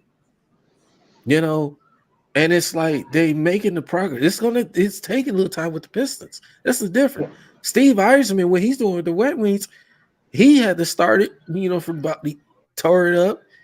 They started building. He had to make a coaching change and turn around the Wet Wings. They, even though they didn't make the playoffs, but you saw the progression. They're winning. The hockey town is back. And he made the moves. He traded their second best player to get some more draft picks. Right. So it's and like it's just I feel what you're saying. Troy Weaver's on. Troy Weaver, to me, he's pretty much just about to be on the clock. I'm not gonna say about Brad Holmes yet. Not saying about Brad Holmes. I'm not gonna say about Brad Holmes yet, because look, he's just going into his third. He's about to go into his third season. Him and Dan Campbell, this is going into their third season. They started on 3-13, and then turn around. You finish the season 9-8. You finished the season 9-8, and then now you making moves. You got players that want to sign and coming to the Lions. You think if we did not finish 9-8, do you think CJ Gardner Johnson will be signing with us? Do you think man Cam Sutton would have been signing with us? Do you think Emmanuel Mosley would have been signing with us? Do you think we would have restructured some contracts? Come on, man. You got to look what Brad Holmes is doing. He's doing a good job. You know what I'm saying? I didn't say he wasn't doing a good job. No. I know that. But I'm just saying it's like the difference is it's like the Lions is already progressing. The Pistons, they still at this bottom. Now it's just that Troy Weaver getting these draft picks successful, yes. Now it's at the point now, like we've been talking about. We gotta win. We gotta start. We can't go backwards again. Yeah, we can't turn around. We can't go backwards again. Like Steve Eisman. Steve Eisman and the Red Wings, they can't go back. They're not going backwards. They're going up. And I can't say nothing with the Tigers yet because Scott Harris just got there. So we going to give him a little time, So, and it's just it. I mean, I wouldn't go as far as, like I said, Brad Holmes did a great job. He's going to be one of the best GMs. As a matter of fact, he's probably the best GM we had in a long time. When the last time we could say we know we with Matt, we know how horrible Matt Millen was. We know how horrible he was. Mm-hmm. And what's it, Bob Quinn? We know how he was horrible. Man. I mean, it's just, I wouldn't, like you said, Troy Weaver's pretty much, to me, he's about to be on the clock. He's about to be on the clock because this is about that time. So, but yeah. But go ahead, before we let what I was gonna say is like I didn't say he wasn't one of the best GMs we had. I just said the best GM. The reason why I criticized what I said because I noticed something. Everybody says that Les Snead is a really good GM too, but you've seen what the Rams just dealt with last year. Obviously, contest happens. My thing is part of the reason why the Lions was able to go on that run. Yeah, he got some young talent. That's true. But you got to credit Dan Campbell probably equally, if not more, than Brad because we had GMs may have been terrible. We had decent players drafted in Detroit under Martin Mayhew. We did. They weren't used properly because our coaches couldn't get the best out of them. We never had a coaching staff. We probably have a decent head coach, but he would never have a staff around, and the front office people didn't know how to make the right moves. That's why our cap was always in here. So I give Brad Holmes credit on that part because he is finding ways to deal with our cap a certain style. But the thing about it is the reason why I don't give it all of Brad Holmes credit because the head coach so far seems to be showing up. But Troy Weaver, I feel where y'all coming from, but you gotta remember, it wasn't like he just came into a young team and then traded over. No, you had terrible contracts with Blake Griffin that was there before he got there. So in all fairness, you gotta give the Killian Hayes draft class everything he did that year around sweet. You knew he wasn't going to do nothing that year. And then Cade, obviously, the second year, you knew he wasn't going to win no 35 games that year. But this year, the expectation was for us to hit to at least that 30 games at least. That was supposed to be our expectation at the very lowest. We was going to be between 28, 32 games this year. You lost your best player, and then you lost some of your other top guys that was helping you out late in the game last year. I'm trying to make an excuse, but basketball is just a much different injured machine. And then you don't got the biggest veteran presence, obviously, because you're not a free agent destination. The Pistons and never really most Detroit teams in general have never been a free agent destination. Basketball development to me takes longer than football. Same with hockey, takes longer than football. That's why I kind of give Troy Weaver not a pass, but I'm not as mean and vicious with him. He has done some things I didn't like. Like we already know the man trade we talking about, Steve Mason era. I didn't like that. I didn't like the fact that they keep me broke. It's things I criticize Weaver on, but I could say Weaver is the best drafting GM so far when it comes to draft. Yeah, he's the best GM we had. We never got so many years of back-to-back consistent fits where we're like, hey, we got Cade, hey, we got Bay, we got Ivy, we got this guy, we got Durant, we got this. We never had it like that as watching this team go in the draft. So I'm giving him his chance to get his head coach. Then I can properly start judging him before I just say, okay, he don't do this next year. Because let's say somebody else, 3-4 more of our top players next year, whoever we have as our top 3 next year, all hurt again. Yeah, I still expect to win some more games. But I'm not going to be expecting us to be able to go and win 40 games or something like that, regardless if we have no Cade or this and that and the third, regardless of who our head coach is. Because it's still, like I said, still a young team, and it's still basketball at the end of the day. They can make a run, but it depends on who he gets at the coach. So the coach, you're right about that regard. He's got to find the right head coach, because if whoever he hires is going to get attached to him the same way it was with Bob Quinn, in a situation where he took a gamble on the head coach he thought in his mind was going to help him, and then completely shit the bed. Literally shit the bed with that hire. And oh, my God. And you saw what happened with the Lions on that. So I feel you. Brad Holmes is one of the best GMs we had in a long time, where he's got this team organized, where he does have our finances come together. But I just got to see him continue to hit that next stride. It's not, I'm not going to keep riding on the same thing every year. I need to see what's next from all these teams, regardless of that. But I do agree. He is probably one of the best GMs that we had, at least in the last 30 years that I've been alive. That's a long ass time. Absolutely. Go ahead, Bree. Well, I think I'm not gonna put anybody on the clock. I mean, I still got trust in Troy. I mean, I know I agree he is the best GM out of all of them. But Brad Holmes is making moves. I mean, it's not the same old Lions no more. It's a different culture. They want this team to win. And when was the last time we could say that the Lions really care about winning? So, the 1-6 start, and then 9-8. We got to give credit to Dan Campbell and Ben Johnson too. Absolutely, we got to give credit to them. And Aaron Glenn. Aaron, I was just about to bring it up. Aaron Glenn too. I'm sad that he's gone, but hey, hopefully his defense can get better.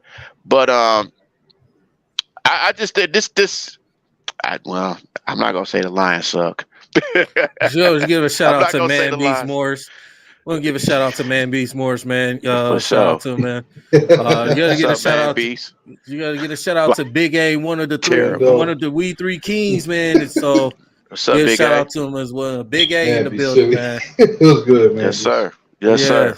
Yes, sir. So, but yeah, man. I just think I still got belief in all 4 teams, man. I know Tigers got a little bit ways to go, but hopefully they can hopefully this guy can know what he's doing. But Eisman, I give time, but nobody expected them to be this kind of team either. They was thinking that they was gonna be the bottom of the bottom. So but I have big hopes for Brad Holmes, and I know, hopefully he does well with the picking, just like, Weaver is good with picking. I mean, who would have thought that we would have got, Ivy and then Duran and then Sadiq. And I know people want to sit here and say, we could have got Halliburton for Killian and stuff, but hey, we gotta I mean, what can we do? We just gotta deal with the fact that we have these players. Mm-hmm. I mean, people have been talking about how we should have drafted this player instead of this player for a long time with all our teams. But that just happens. We draft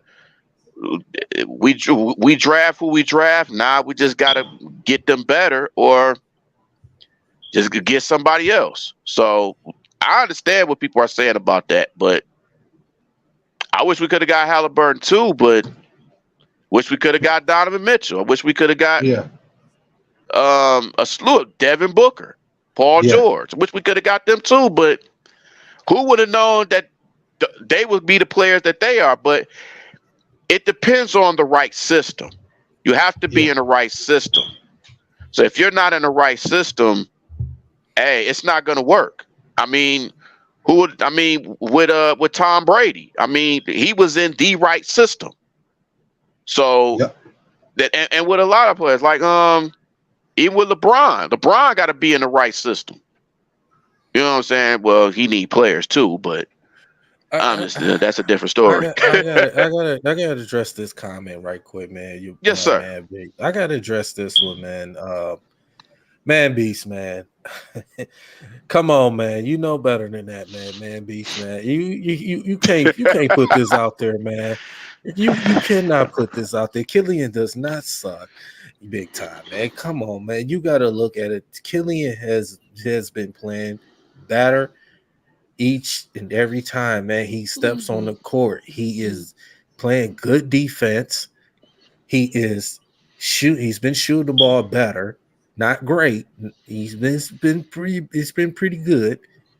And he's a good passer. He's gonna get better. Come on, man, Beast. You cannot sit up here and put this out there, man. Killian Hayes showed his growth as his maturity. He has showed he's a good player. He's going to get better as time keep progressing. So Killian Hayes, I'm not saying Killian Hayes is going to be a top 5 point guard. I'm not saying that. I'm just saying this: Killian Hayes is going. He's gonna. He kind of remind me of a little bit. I'm not comparing the two. The backup point guard from Memphis, the backup Tyus point Jones. Guard. Yes, Tyus Jones. Well, they wasn't one of the best point guards, but Tyus Jones, when he's out there playing, he know his role, and he plays well. He had the assist to turnover ratio.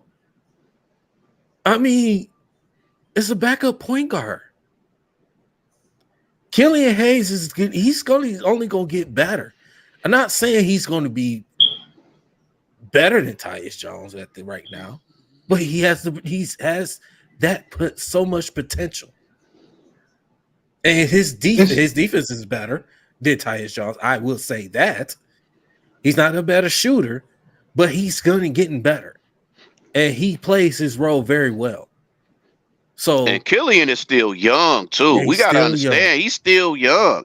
And with some of these overseas players, they take a while for them to get to the NBA. I mean, they all can't be like Luka and Dirk and everybody.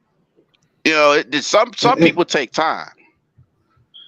And here's the thing too, man. I get so sick of it. Like Tyrese Halliburton is literally the NBA version of Justin Herbert. Like you talking about people didn't want Justin Herbert, and all of a sudden until he showed that he was good. Nobody, and I was doing shows with my group of other guys. Nobody wanted Halliburton, bro. Nobody except for me. I was the only one that was willing to take him at 7. When he started balling, everybody jumped on the bandwagon. Oh, you should have got Halliburton. Everybody said his shot was ugly. Everybody said this and that and the third about. Nobody wanted nothing to do with Halliburton. People was willing to take Cole Anthony over. People was willing to take Cole Anthony over Halliburton. Now all of a sudden we should take Halliburton. We should take Halliburton. It's always that same thing with them, with Pistons fans, man. I can't stand it. Like, why y'all always say that when y'all was going into the draft process? Everybody said he sucked. Everybody said that he wasn't worth a top 10 pick. Everybody said that. Now all of a sudden he plays up to a level. Now all of a sudden everybody wants to say, "Oh, he should have been the pick." No, maybe the Pistons should have had better. Maybe the Pistons should have said, "Well, since he's coming overseas, let's just pull him in the G League for a year because he is a project player. Because that's what he was drafted, number 7 overall, to be a project. He was never meant to come out and be a 17-point per game guy. That was never his job. That was never what he was drafted for. That's what the fan base put on. And they shouldn't have done that. Yeah. Now, I'm not excusing his mistakes or anything like that. If he played bad again, he played bad. But I'm not going to say he sucks. Then as soon as we get rid of him, you know how this fan base. As soon as we rush him out of here, they play good. Here come a few years later, we wishing we never did it. And it's not PTSD. It's just the truth. That's true. That's true. And I hear that too. We could have picked up Halliburton. Oh, but he's too small. He can't shoot. He can't play defense. He can't do this. But but he did an interview saying that he really wanted to come here. And I'm like, okay, but you had to pick the best person available, and that was Killian. But you got to understand too, Killian is still young. He still got time to grow. It's people that's in the NBA that it took them a long time to develop. I mean, look at Paul George. Look at Zach LaVine. Zach LaVine was known as a dunker, and he worked on his offensive game, and now he's one of the best players in the league. So with some people, it just takes time. Look, man, this is how it is in Detroit. If you don't come in the league averaging 15 at least in the game, this fan base goes to think we suck. There ain't no waiting for a year for you to develop. Ain't nothing. We don't mind it when you find a way to develop a team, get to this end point, which is the championship. But when it's time for the growing pains, nobody wants to sit there and let him develop. And that's just how we do in Detroit. The same thing with Okudah. Now, what if the Jets gave up on Quentin Williams? Because I remember him being on the trade block just a couple years ago. Yep. Now all of a sudden, 11 sacks. Yep. Everybody wanted to get rid of him, but let that him be in the line, rush him out, get rid of him. We don't take time to develop nobody. See, and you still got people now that talk about we should have got Jalen Green instead of Cade Cunningham. Exactly. I'm still running to people like that. Yeah. I don't understand that, man. Yeah. Why would you draft somebody who didn't even want to come here in the first place? I don't get it. I don't get it. That's some Piston fans for you. Yeah.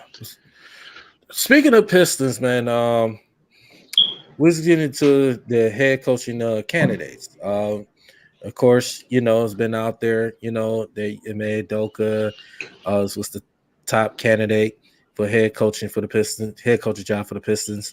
We got other candidates like Charles Lee for the Milwaukee Bucks assistant. We have Sam Cassell, we have Jerry Stackhouse, Mark Jackson. So had those guys out there. I know we talked about this last week about the head coaching candidates. So I guess Bree had brought up Sam Cassell. And I really like the Sam Cassell. I really like it a lot. So I'm definitely thinking just going with Sam Cassell. So what y'all think? I agree. Man, listen, I'm for whoever to help this team.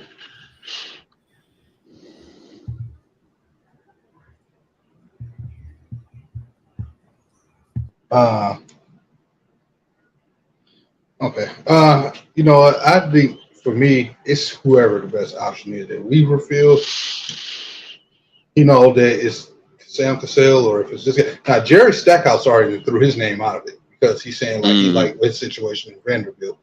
So he not probably gonna be trying to leave and be a head coach in the NBA period. But Sam Cassell, it's whoever, man. At this point, I just need somebody who know how to develop young talent. And at the end of the day, if it's Sam Cassell, cool. If it's Ime Udoka, cool. We got to get somewhere with this team development-wise, bro. But we got one man be sitting here, yo. Is he in here? Let's see. Hold on. Yeah, but without a doubt, we got to whoever it is. We need to make sure that whoever we add in here understands the assignment and what we're trying to do, because we need to be trying to move forward, not taking 2 steps back. You know what I'm saying? I don't want us doing like rebuilds on top of rebuilds. That's no, we ain't got time for that, man. Like wherever we get here, we gotta take looking for that coach to help take us 2 steps forward. Like it's just what it is. So whether it's Sam Cassell, whether it's Charlie Lee, whether it's Ime Udoka, whoever, we had to be ready. What up, man? What up, though? I got a question for the main Udoka people, though. Will he be able to handle this team as it is right now? He ain't got 2 superstars to rely on like Jalen Brown and you know what I'm talking about, Jason Tatum. Jason Tatum probably top 3, top 5 best player in the game. right now overall. So will he be able to handle having a team like the Pistons that's young, they ain't got no stars right now, they trying to develop, and you got a veteran or two that's kind of honestly a ball stopper like Bojan, but whatever. Would you be able to handle that? I'll go first on this one. You know what? That's why we said we considering all options, because we don't know if he can do that or not. We don't want to get ourselves caught into just like one candidate. Like, oh, it's got to be Mane Udoka because he a hot name. Like we said, Sam Cassell could be the guy. You know what I mean? And then it could be like, oh, well, Jerry Stackhouse threw his name out of it. But it could be Charlie Lee. It could be any of these guys. We need to go for the right guy who specifies on player development and getting the identity where we're trying to go first. Before we just, bring in like Udoka. Because like you said, Udoka may not be able to handle a real young team. Because it's different when you do take over a team that has a lot of talent, like you say, versus when you stay there and then like rebuild with the team. You know what I'm saying? Like, you notice you don't see Tyronn Lue or nobody going with these real young teams like that, because it's for a reason. It takes time to develop these young guys.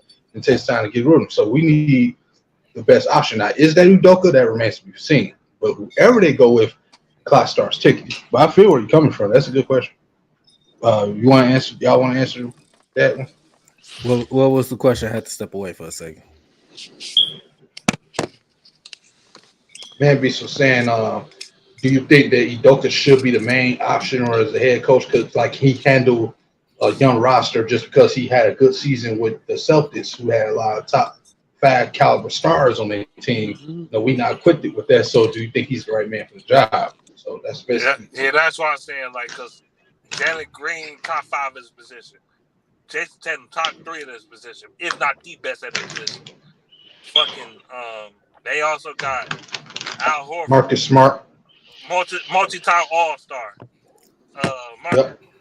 Marcus Smart. He went to the All-Star game too. Sure did. Defensive MVP. I know. Defensive MVP and was an All-Star, if I'm not mistaken. Then you got Al Horford and Defensive Player of the Year. Yep. What's up, Detroit fan TV? Welcome to the show. That's why I was like. That's why I was trying to tell people, like, you sure he the real number one answer? I'm not saying he ain't, but I'm just saying, like, are you sure? Don't just put all your eggs in one basket. That's what you're saying. Yeah, pretty much. I agree with that. I wouldn't, I know he's everybody's, because he's the top guy. What he did for the Boston Celtics. Here we got to understand too.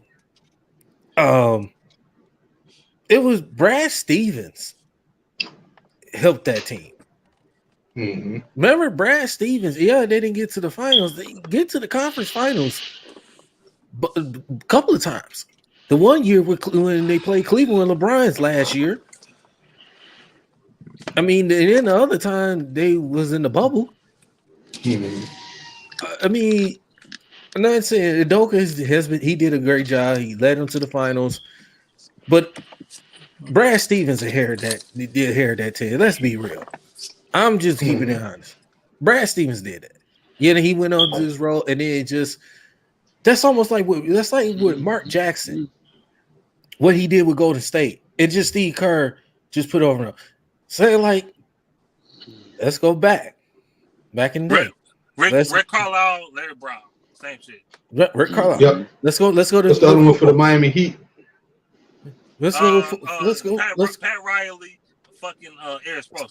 Same shit. No. Well, remember Stan Van Gundy was coaching. Stan Van Gundy was the assistant coach.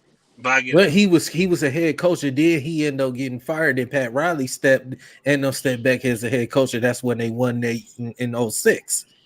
Well, Pat Riley already won rings before even, you know what I'm saying? He already won rings before. But Stan Van Gundy was getting them to the playoffs in the conference finals. He just did not get into the NBA finals, and Pat Riley had to come down and win a champion.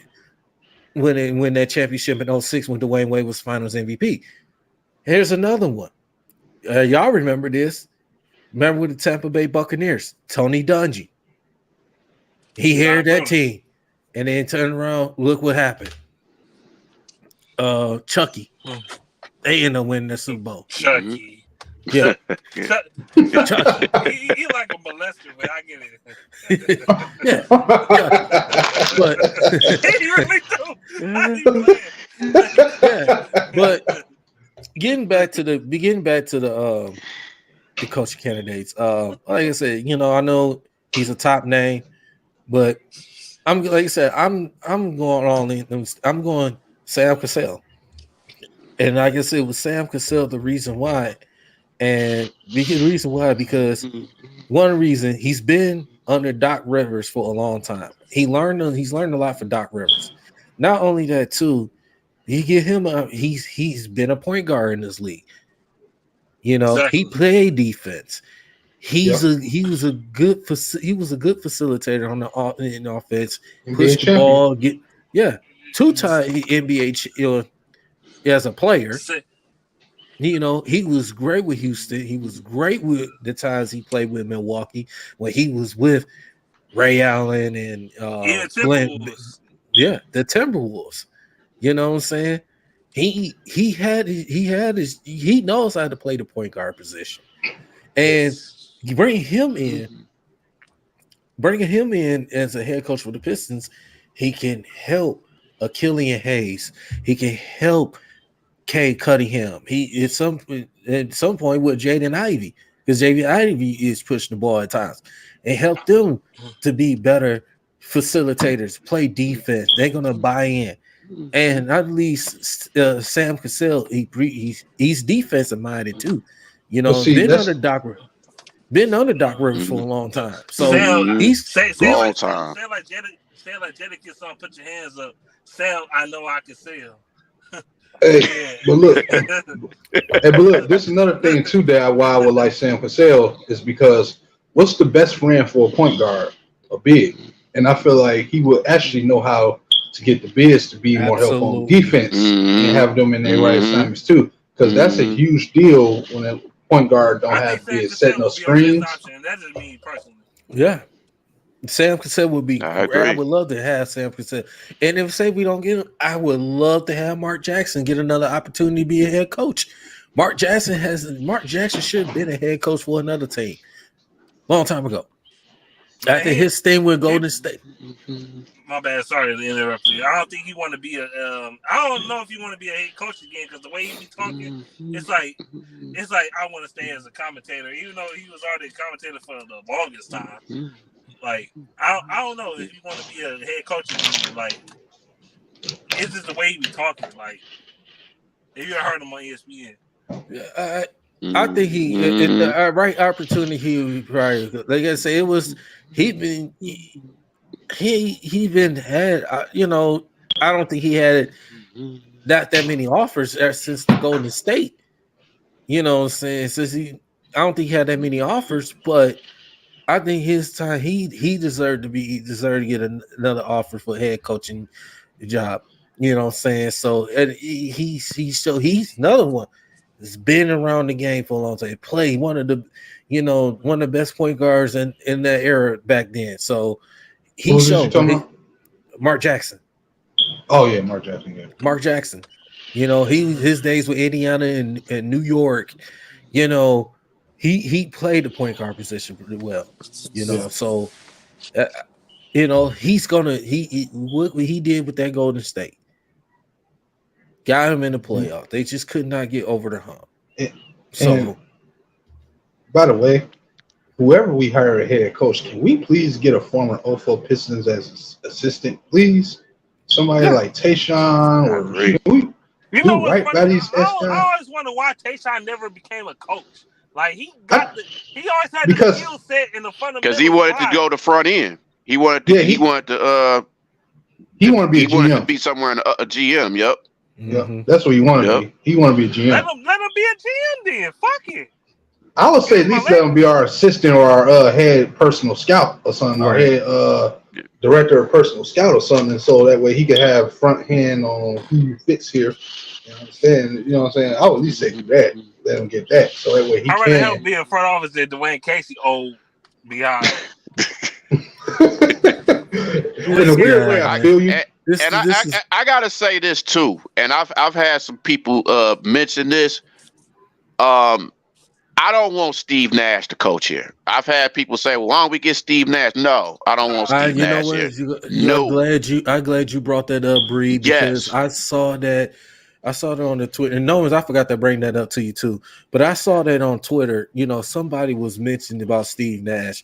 We don't need a guy like Steve Nash. It's just an offensive minded, and then we gonna go score a lot of points. But the problem is we don't play defense. You see what happened in Brooklyn. You see Kevin Durant and Kyrie Irving. They don't respect him. James Harden. They don't respect him as a coach. Man, come on, man. They did what they wanted to do. Swing on his ass. Yeah, come on, man. See, the problem is, Brooklyn thought that they was gonna have Steve Nash beat Steve Kerr, and it didn't work out. No.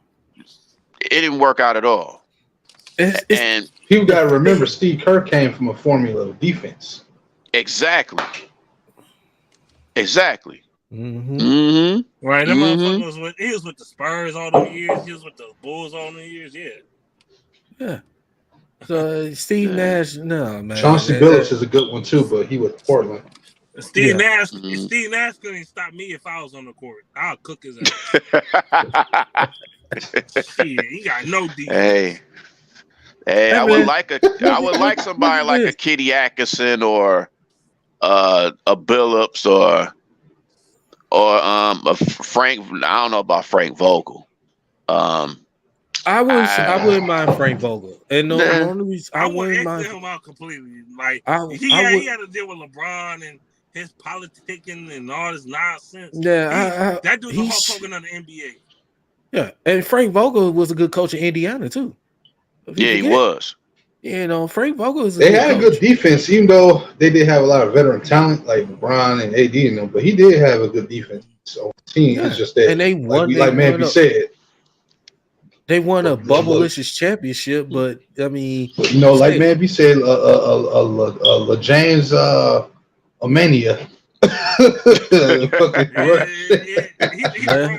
the Roman Reigns of the NBA. Let Darvin dealing with that. So, but yes, so we all good with the candidates that y'all's preference on that. Now let me mention one more to y'all, and we'll see if y'all can agree with it. What do y'all think about Nick Nurse? Yes, from Toronto. Yes. No, I don't want no one Toronto disciples. I'm sorry. Nick Nurse. Nick Nurse not developing talent. Nick Nurse is overrated, bro. No, he's not. No, he's not. He's not. He won a championship. He won a championship with Kawhi Leonard, and he barely made it to the playoffs every other year. Come on, man. Come on, man. Look, Nick Nurse is a good coach, man. He's a good coach. He's mediocre at best. I'm not. Plus, he gonna keep Corey Joseph in the starting lineup when he get here. I promise you. No, he won't. Dwayne Casey gonna talk to him like that. Hey, if you look at it, but you know what? When Corey was with the Raptors, he was getting somebody was playing. I think Casey. I think Casey was still there. He was playing him there. That dude was whack. He was whack there. He was whack here. Like, every now and again, he might have a good game. He might put up a 18, 20-point game here or there every once in every 25 games. But it is what it is, bro.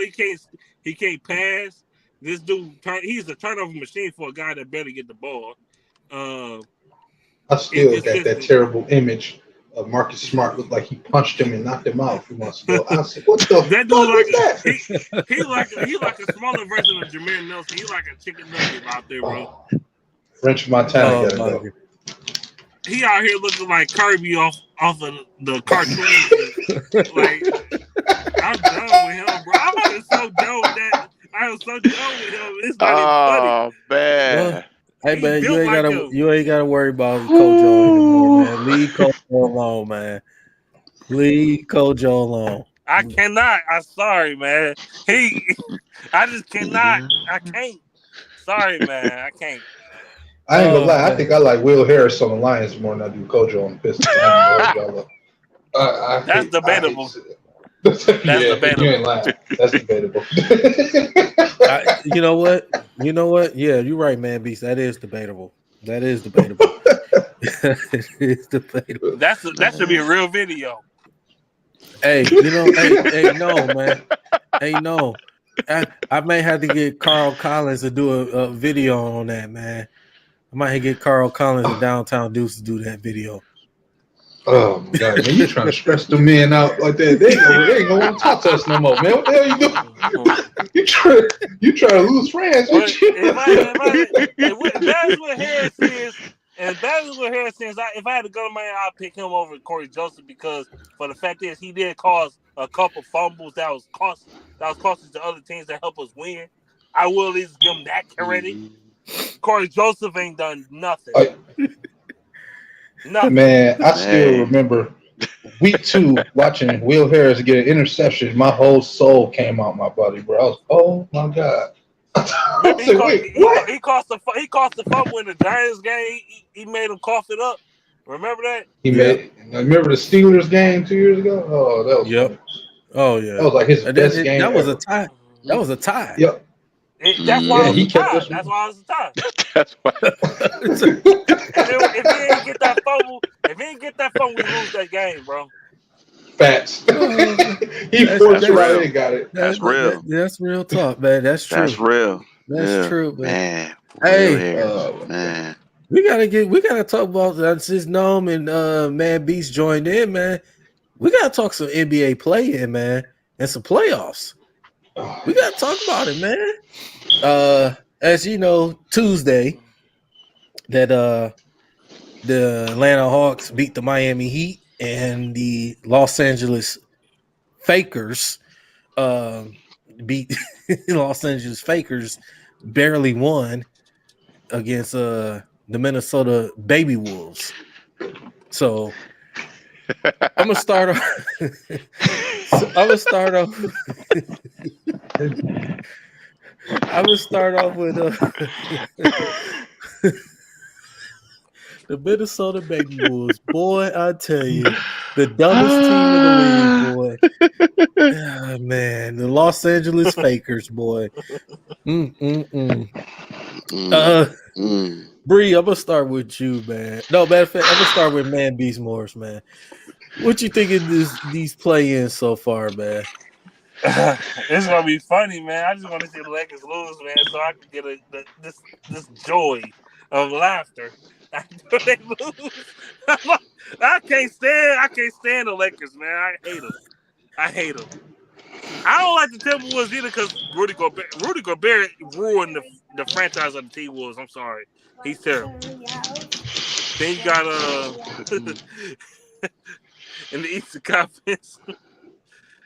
Who's in there? The Atlanta Hawks and somebody else. I forgot. I can't remember. Oh, Hawks and the Heat. Hawks and the Heat. Man. I think the Heat's winning that game. I don't trust the Hawks. The Hawks, they be on some nonsense. Jimmy Butler gonna go off. Watch. He gonna go off. And as far as the Lakers, I don't know. Even they do make it to the playoffs, they gonna get blasted by the 1 or 2 seed anyway, so it don't even make no difference. So unless LeBron, they cheat for LeBron, and they had them, they take away the powers of the NBA players or something like that on some Space Jam 2 type nonsense. But other than that, yeah, because you know how the NBA goes, they love LeBron, they love him. Oh man, they do like 3-11 in the finals or something like that. 4-11, whatever it is. Thought you agreed. Facts. Oh man, where do I start? Oh man, I thought the play-ins was good, man. I mean, all the games. You know, I was somewhat surprised Atlanta beat Miami. I was very surprised the Thunder beat the Pels. I would, man, they got a scary future, bro. They future is bright. Oh man, I'm so disappointed in the Timberwolves, man. The Timberwolves, y'all gave they gave up how many first round picks? 3, 4, something like that. You know what? I don't even blame Gobert. I blame more Anthony Edwards, man, because he didn't show up. I mean, the dude been balling all year. You get 1 or 2 off games, and then all of a sudden it's his fault. No, I'm not saying. I'm just saying it's his fault with this game, because he should have showed up, and he was missing in action. He was in the back of a milk carton. That he was missing. But I'm just like, and I can't fault Towns, can't fault Conley, but I'm more so with Edwards, man. He should have brought Mo, but he had an off game, and they got another chance against the Thunder. So, we'll see what happens. But go ahead. No, go ahead, bro. I was gonna say it was a little off topic. Some Pistons fans want us to trade for Anthony Edwards. I was like, no, we got Jaden Ivey in here, bro. And I think Jaden Ivey got higher potential than him. Not just me, though. But especially as an all-around game, he does. Yeah, that's pretty much it, though. People was telling me this all season, like, oh, Anthony Edwards way better than Ivey. And I was like, no, he really not. Yeah, I don't see it. I think Ivy got way more upside. Way more upside. You know what I'm saying? He already a better defender. More athletic. Continue. And there was times when Edwards didn't even go to the hole during the first part of the season. He known as a dunker and attack, but he only had like a few dunks. So I was just like, did somebody spook him or something? Like, what happened? But yeah, man, I thought the play-ins was good, man. It was exciting. I wasn't surprised the Bulls beat Toronto. Because DeRozan and Levine was just on a mission. And with DeRozan being back at Toronto, I knew he was up for that game. So not surprised. We'll see what they do against the Heat. I know the Heat don't want to go. They don't want to go out like that, especially with Haslam being his last season. They want to go out with a bang, hopefully. But yeah, man, I like to play in, man. I thought it was cool, but I was disappointed in Minnesota giving up that league, man. I was just like, I'm hoping the Thunder beat them. I hope the Thunder beat them. Really, but we'll see. So, I'm gonna say like this. Moving forward, I don't care what sport it is. Anything with the word LA in it is taking the L this year. Let's get that out the way first. Second of all, what about the Rams? They taking the L this year. Anyway, by the way, as far as Rudy Gobert, I swear, I don't know why, maybe a year or two from now, I swear I see him and LeBron on the same team, dog. I swear it's about to happen. It's this close to happen. It's this close to happen. I feel it. He said the tempo was back for a couple years. But yeah, I get it.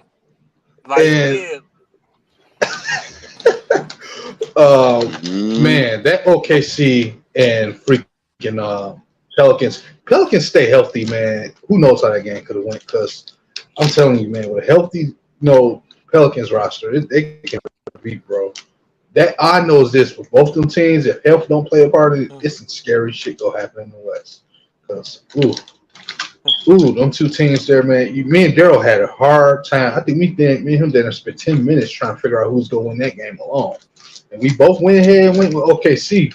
We said we left it open for Pelicans. That game was something different, but I am a little upset about the Raptors losing that one because I wanted them to beat Atlanta, whoever it was. I forget who. I'm getting the teams mixed up. I wanted them to win. I wanted Shai Failure to lose, but I wanted Toronto to win. I wanted the Hawks to lose. But Miami got in, so I kind of got most of what I wanted. As far as the Minnesota Timberwolves, it was damn near close to beating the Shakers, but they just couldn't get it done, man. I don't know. It seems like everywhere Rudy Gobert is, it's just a curse. I don't know what it is. Like, man's a walking curse now. I used to remember everybody thought he was the greatest center of all time or some shit. And now, just complete waste of time and a joke that gets dunked on by guys who like 5'11". So at this point, play-ins was really good for the most part. I am interested to see what's going to happen with the Miami scenario involving going against I want to say Atlanta. I'm Chicago. very interested. Yeah, Chicago. My bad, Chicago. So many damn red teams, man. Atlanta. We playing Boston. Thank God, Boston. I want Boston to lose, but I want Atlanta to lose too. I don't know why it is, but yeah, man. I think these games are gonna be good this week. We go check up on them. Like I said, any team with LA in their name in any sport is taking L's this year.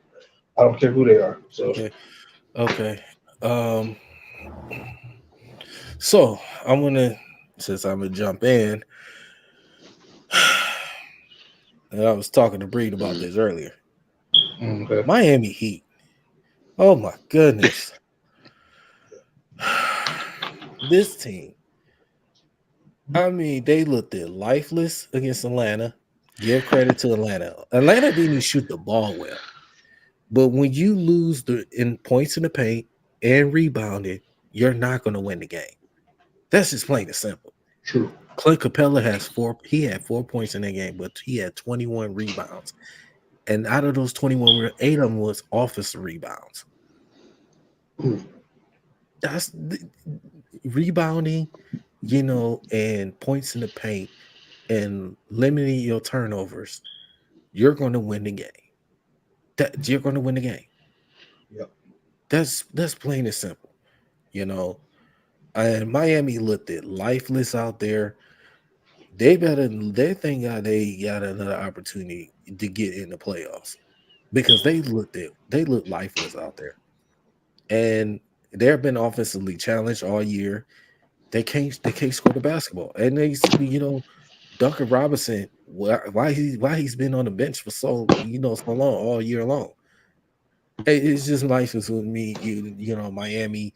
They supposed to have been way better than they should have been. So I'm very disappointed. Miami is one of the disappointing teams of the league. So that's hands down.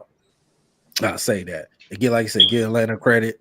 They came out, they wanted it more. Now they playing Boston. That's going to be a good series. We know, Boston probably, going to win the series. So that's what we're going to come down to. The Chicago and Toronto. I'm surprised at that. Chicago. They won. They didn't play great, and they turned around in the fourth quarter. Zach LaVine went off, got it done. Toronto's going home. You can't miss 18 free throws. You can't just shoot. That's right. You can't shoot just 50% from the free throw line. Come on now. You miss free throws like you don't deserve to win the game. Come on.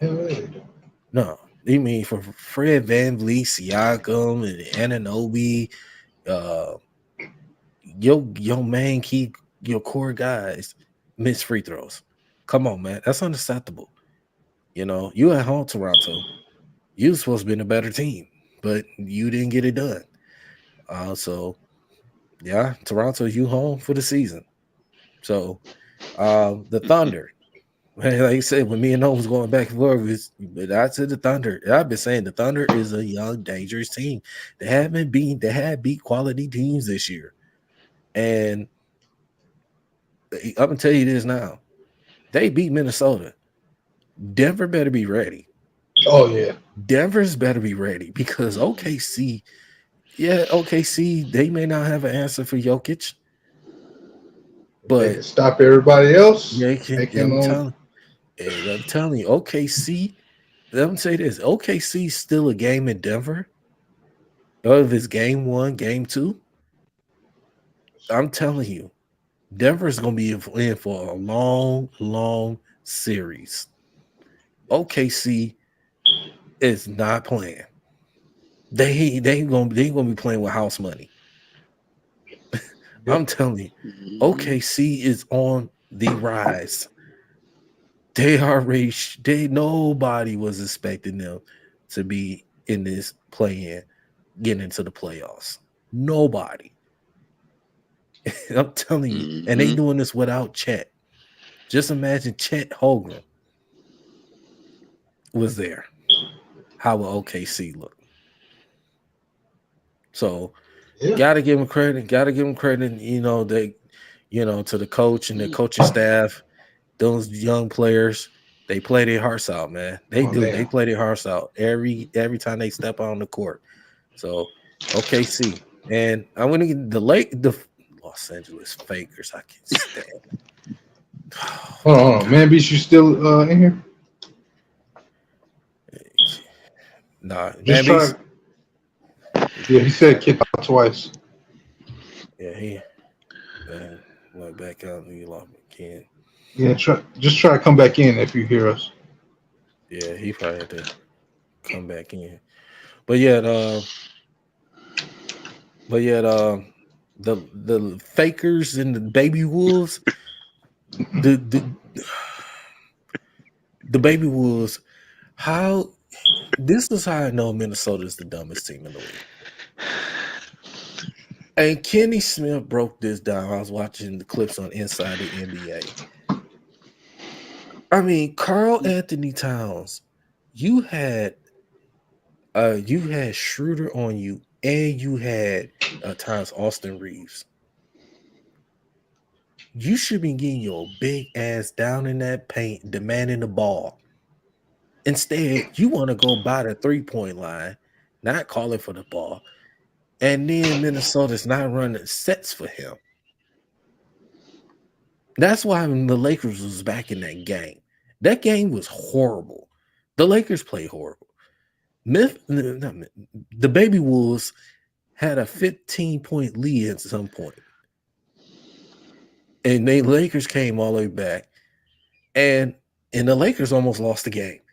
That Anthony Davis, you left Conley open in the corner. You fouled him. And Conley would have made that 3-point shot and it would have hit that free throw. The game would have been over. So the Lakers and all these analysts be on TV, all the Lakers got a chance to get to the Western Conference Finals. They got a chance to get in the fight. Stop it. Stop. Let's just stop it right there. I don't care if Anthony Davis and LeBron, just stop it. They're not going to the finals. They're not even going to the Western Conference Finals. And if they're not even going to the second round, they losing to Memphis. That's just that. Stop. So then, but yeah, we got them other two play-ins. Tomorrow, see who's going for the 8th seed. Say Miami and Chicago and OKC in Minnesota. It's looking forward. It's gonna be a good one, man. It's definitely gonna be a good one. So I would like to see the Thunder in the playoffs. I would like to see them play against Denver. I think it'll be a good series. I think it probably, we know Denver will win it, but it should be a good series. Miami and Chicago. I think Miami could win, but I could be wrong. Chicago might come out and hit them in the mouth. And Chicago got to go on to play Milwaukee. And we saw what happened last playoffs. Chicago got the doors blown off. A gentleman sweep by Milwaukee. And Chicago got to go on to play Milwaukee. So, we'll see. Mm-hmm. Well, guys. Yeah. So we have approached a little over 2 hours now. So we'll start getting to final thoughts or anything else. We'll go ahead and Bree, you go to your final thoughts of today's show. Oh man, hey, good show. Appreciate joining on. And good talk and good topics as always. And just that's pretty much it for me, man. I just appreciate it and yeah, that's it. Thank y'all. Appreciate it. You know? So right quick, Bree, man, where can people can follow you at, man, on social media platforms? Yeah. Well, they could reach me at the New Breed 313 Sports YouTube, 187 the New Breed YouTube, same pretty much the same on Instagram and everything. So pretty much the same names. Y'all can reach me out to. I pretty much talk about everything. So no limits with me. So hey, y'all follow me, I follow y'all back. So Yeah, there's no absolutely, Right, problem. man. right, right. So Absolutely. Go appreciate ahead. that. Oh yeah, no problem. Good We're to you, glad to brother. have you in, man. We glad to have Uh, you on the show, man. You yeah, always welcome in at any time, man. So for sure. be out. So Speaking of which, you have a personal invitation from me and Daryl to be on episode 2. Well, we'll tell you what day we doing the recordings, but a Okay. personal invitation for the Rap Report episode 2. So Oh, absolutely. cool. Appreciate it. yes, Appreciate it. yep. Yes, We'll sir. get with you. We'll get with you across through over the weekend about it. But other than Yeah. that, it's always good to have you around, man. Oh, I guess I'll go appreciate it. next. First of all, I want to say shout out to Man Beast Morris. I know he has some connection problems and stuff. That he came made some good points, man. Funny guy too. So y'all already know he's OG. Make sure y'all follow him on his YouTube channel, Man Beast Morris. I just see it in the chat. Keep up with today on him on Twitter as well. I believe it should be King Man Beast Morris or 313 D Man Beast Morris, something like that. But y'all know it's him. Trust me, you guys face, you know his face. But shout out to him, man. Much love to him. And to everybody else who usually joins us all the time when they can. Big A was in the chat too. So shout out to all y'all, man. But as far as what we got coming up, man, draft coming a couple weeks from now. And at the end of the day, y'all go stay up to it with us, man. Me and Daryl constantly uploading content every day, every week, constantly. Not just streams, but videos, YouTube shorts. So make sure y'all stay up to date with us. And make sure y'all link up on us with the Facebook page, the D313XP. You gotta get on the Facebook page. You gotta follow it. You gotta like it. It's content on there. If you miss stuff from live stream, you don't want to go through the whole thing or something because you ain't got that kind of time. You can come to the Facebook page. That's where it all goes down. So come to the Facebook page, man. Make sure y'all hit uh, the Instagram up. It's D313SP. Make sure y'all follow us on our social media accounts too. But yeah, we definitely come back next week with episode 9. Stay up to date next week with episode 2 for the Rap Report, featuring your boy Breed.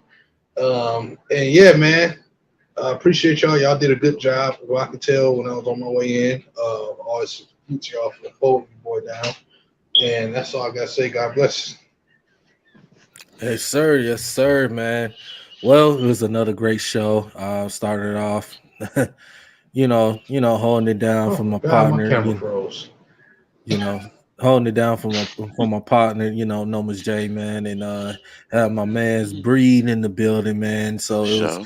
great to have him coming through, man. So Appreciate it. Appreciate it. I had to step away a couple of times, my baby girl, she always she's spoiled, that's my baby. I love her to death. So, you know, I had to step away a couple of times. Y'all probably seen she was in the background, especially in the beginning, trying to get, Trying to be a stay part of the focused. experience. Yeah, exactly. Part of the experience, but you gotta love her, gotta love my baby. But yeah, man. So it was another great show, man. Yeah, you said, man, great topics we talked about today, man. Like you said, shout out to Man Beast Morris, shout out to Big A, man. Coming through one of the We Three Kings. Shout out to always Owen 16, always been coming Yes, through on always the shout out. always, man. Owen 16. Shout out to Detroit Fan TV coming through today. Um, and it was a good show. We went over talking the Lions, talking, Jeff Okudah, talking Pistons, talking play-in. Um, definitely, man, it was a great show. Oh, one more thing too. The Detroit Tigers avoided a sweep. They beat the Toronto Blue Jays 3-1. Oh my God.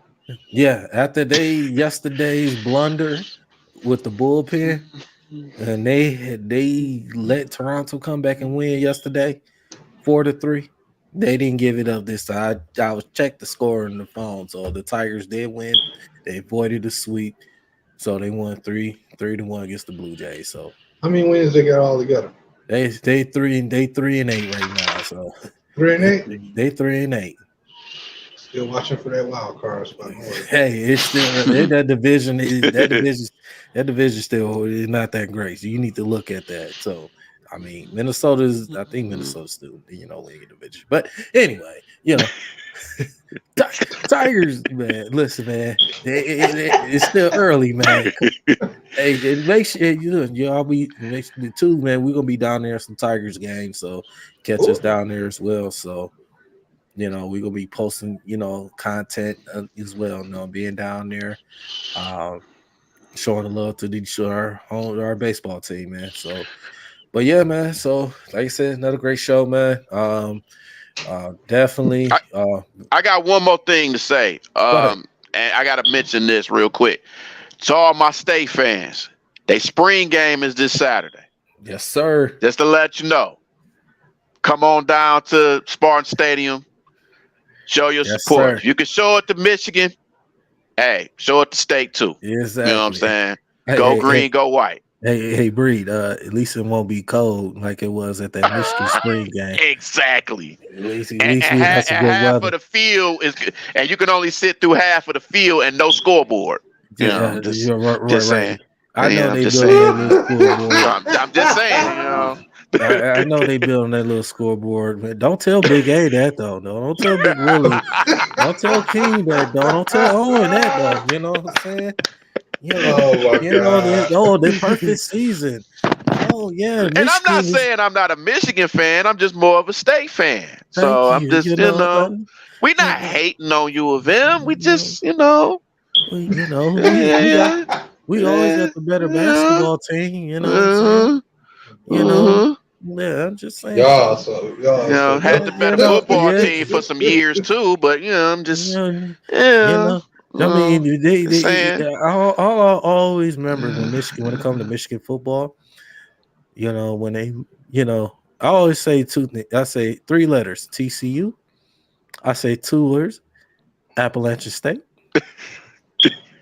I say Colorado. How about they lost to, I think it was Brady Hoke was the head coach, or maybe one of them coaches Michigan had before Harbaugh. When they lost to Toledo Rockets at Michigan Stadium. I'm trying to remember that. Okay.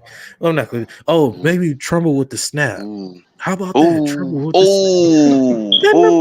It's gonna be a fight this Sunday, boy. Jalen Watts Jackson. And he scored. Hey, I'm gonna call it right now. Make sure y'all tune into Week 3 Kings this Sunday if they on, because it's gonna be a fist fight going on. Let's get ready to rumble. Hey, I'm not too much worried. I'm not too much worried about none of them 3. Especially Big A. Big A, the one that talks the most crap when it comes to Michigan. So but it's all good. But yeah, definitely, man. Like you said, great show. Another, we're gonna be. Make sure y'all hit that like and subscribe to our channel, D313XP, and also too, sure you hit and follow, watch our Rap Report episodes as well. We also will be dropping, the latest updates and analysis of what's going on. We not gonna go deep into it. We like we do it on our mainstream, but we're gonna be giving y'all enough analysis to, give y'all some what's gonna be going forward talking about on our mainstream. So make sure you stay tuned. We're gonna have some breaking news and stuff with what's going on our Rap Report show. So and make sure you hit that like and subscribe to our channel. And also give a shout out to the guys at Week 3 Kings. You gotta give a shout out to Downtown Dudes. You gotta shout out to Carl Collins. Everybody out there that comes, sure love and support, our guy, Hitman Ray, Dante. all them guys that come through show love, man. So make sure, man, spread the word. Let's continue to get the likes and subscribers up, man. I'm telling you, man. It's just the beginning, man. We building this up. So yeah. So as that being said, we about to get out of here. I hope y'all have a great night. It's gonna be a nice weather in the next couple of days. Enjoy Hot it. as hell over here. That's okay. Enjoy it. Drink some water. Stay cool. Stay cool. Stay hydrated. Everybody out there, man. So like you said, spring is here. Enjoy the weather, enjoy the festivities with your family, friends, loved ones. So as that being said, D313XP. XP. We're out of here. Peace. Make sure you subscribe to my OnlyFans. Sending on. Hey, man. Come on, man.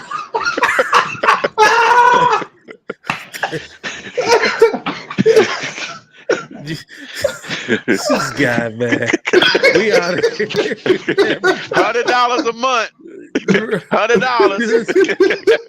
$150 a month, ladies and D313XP is out of here. D313XP is out of here. Oh my God.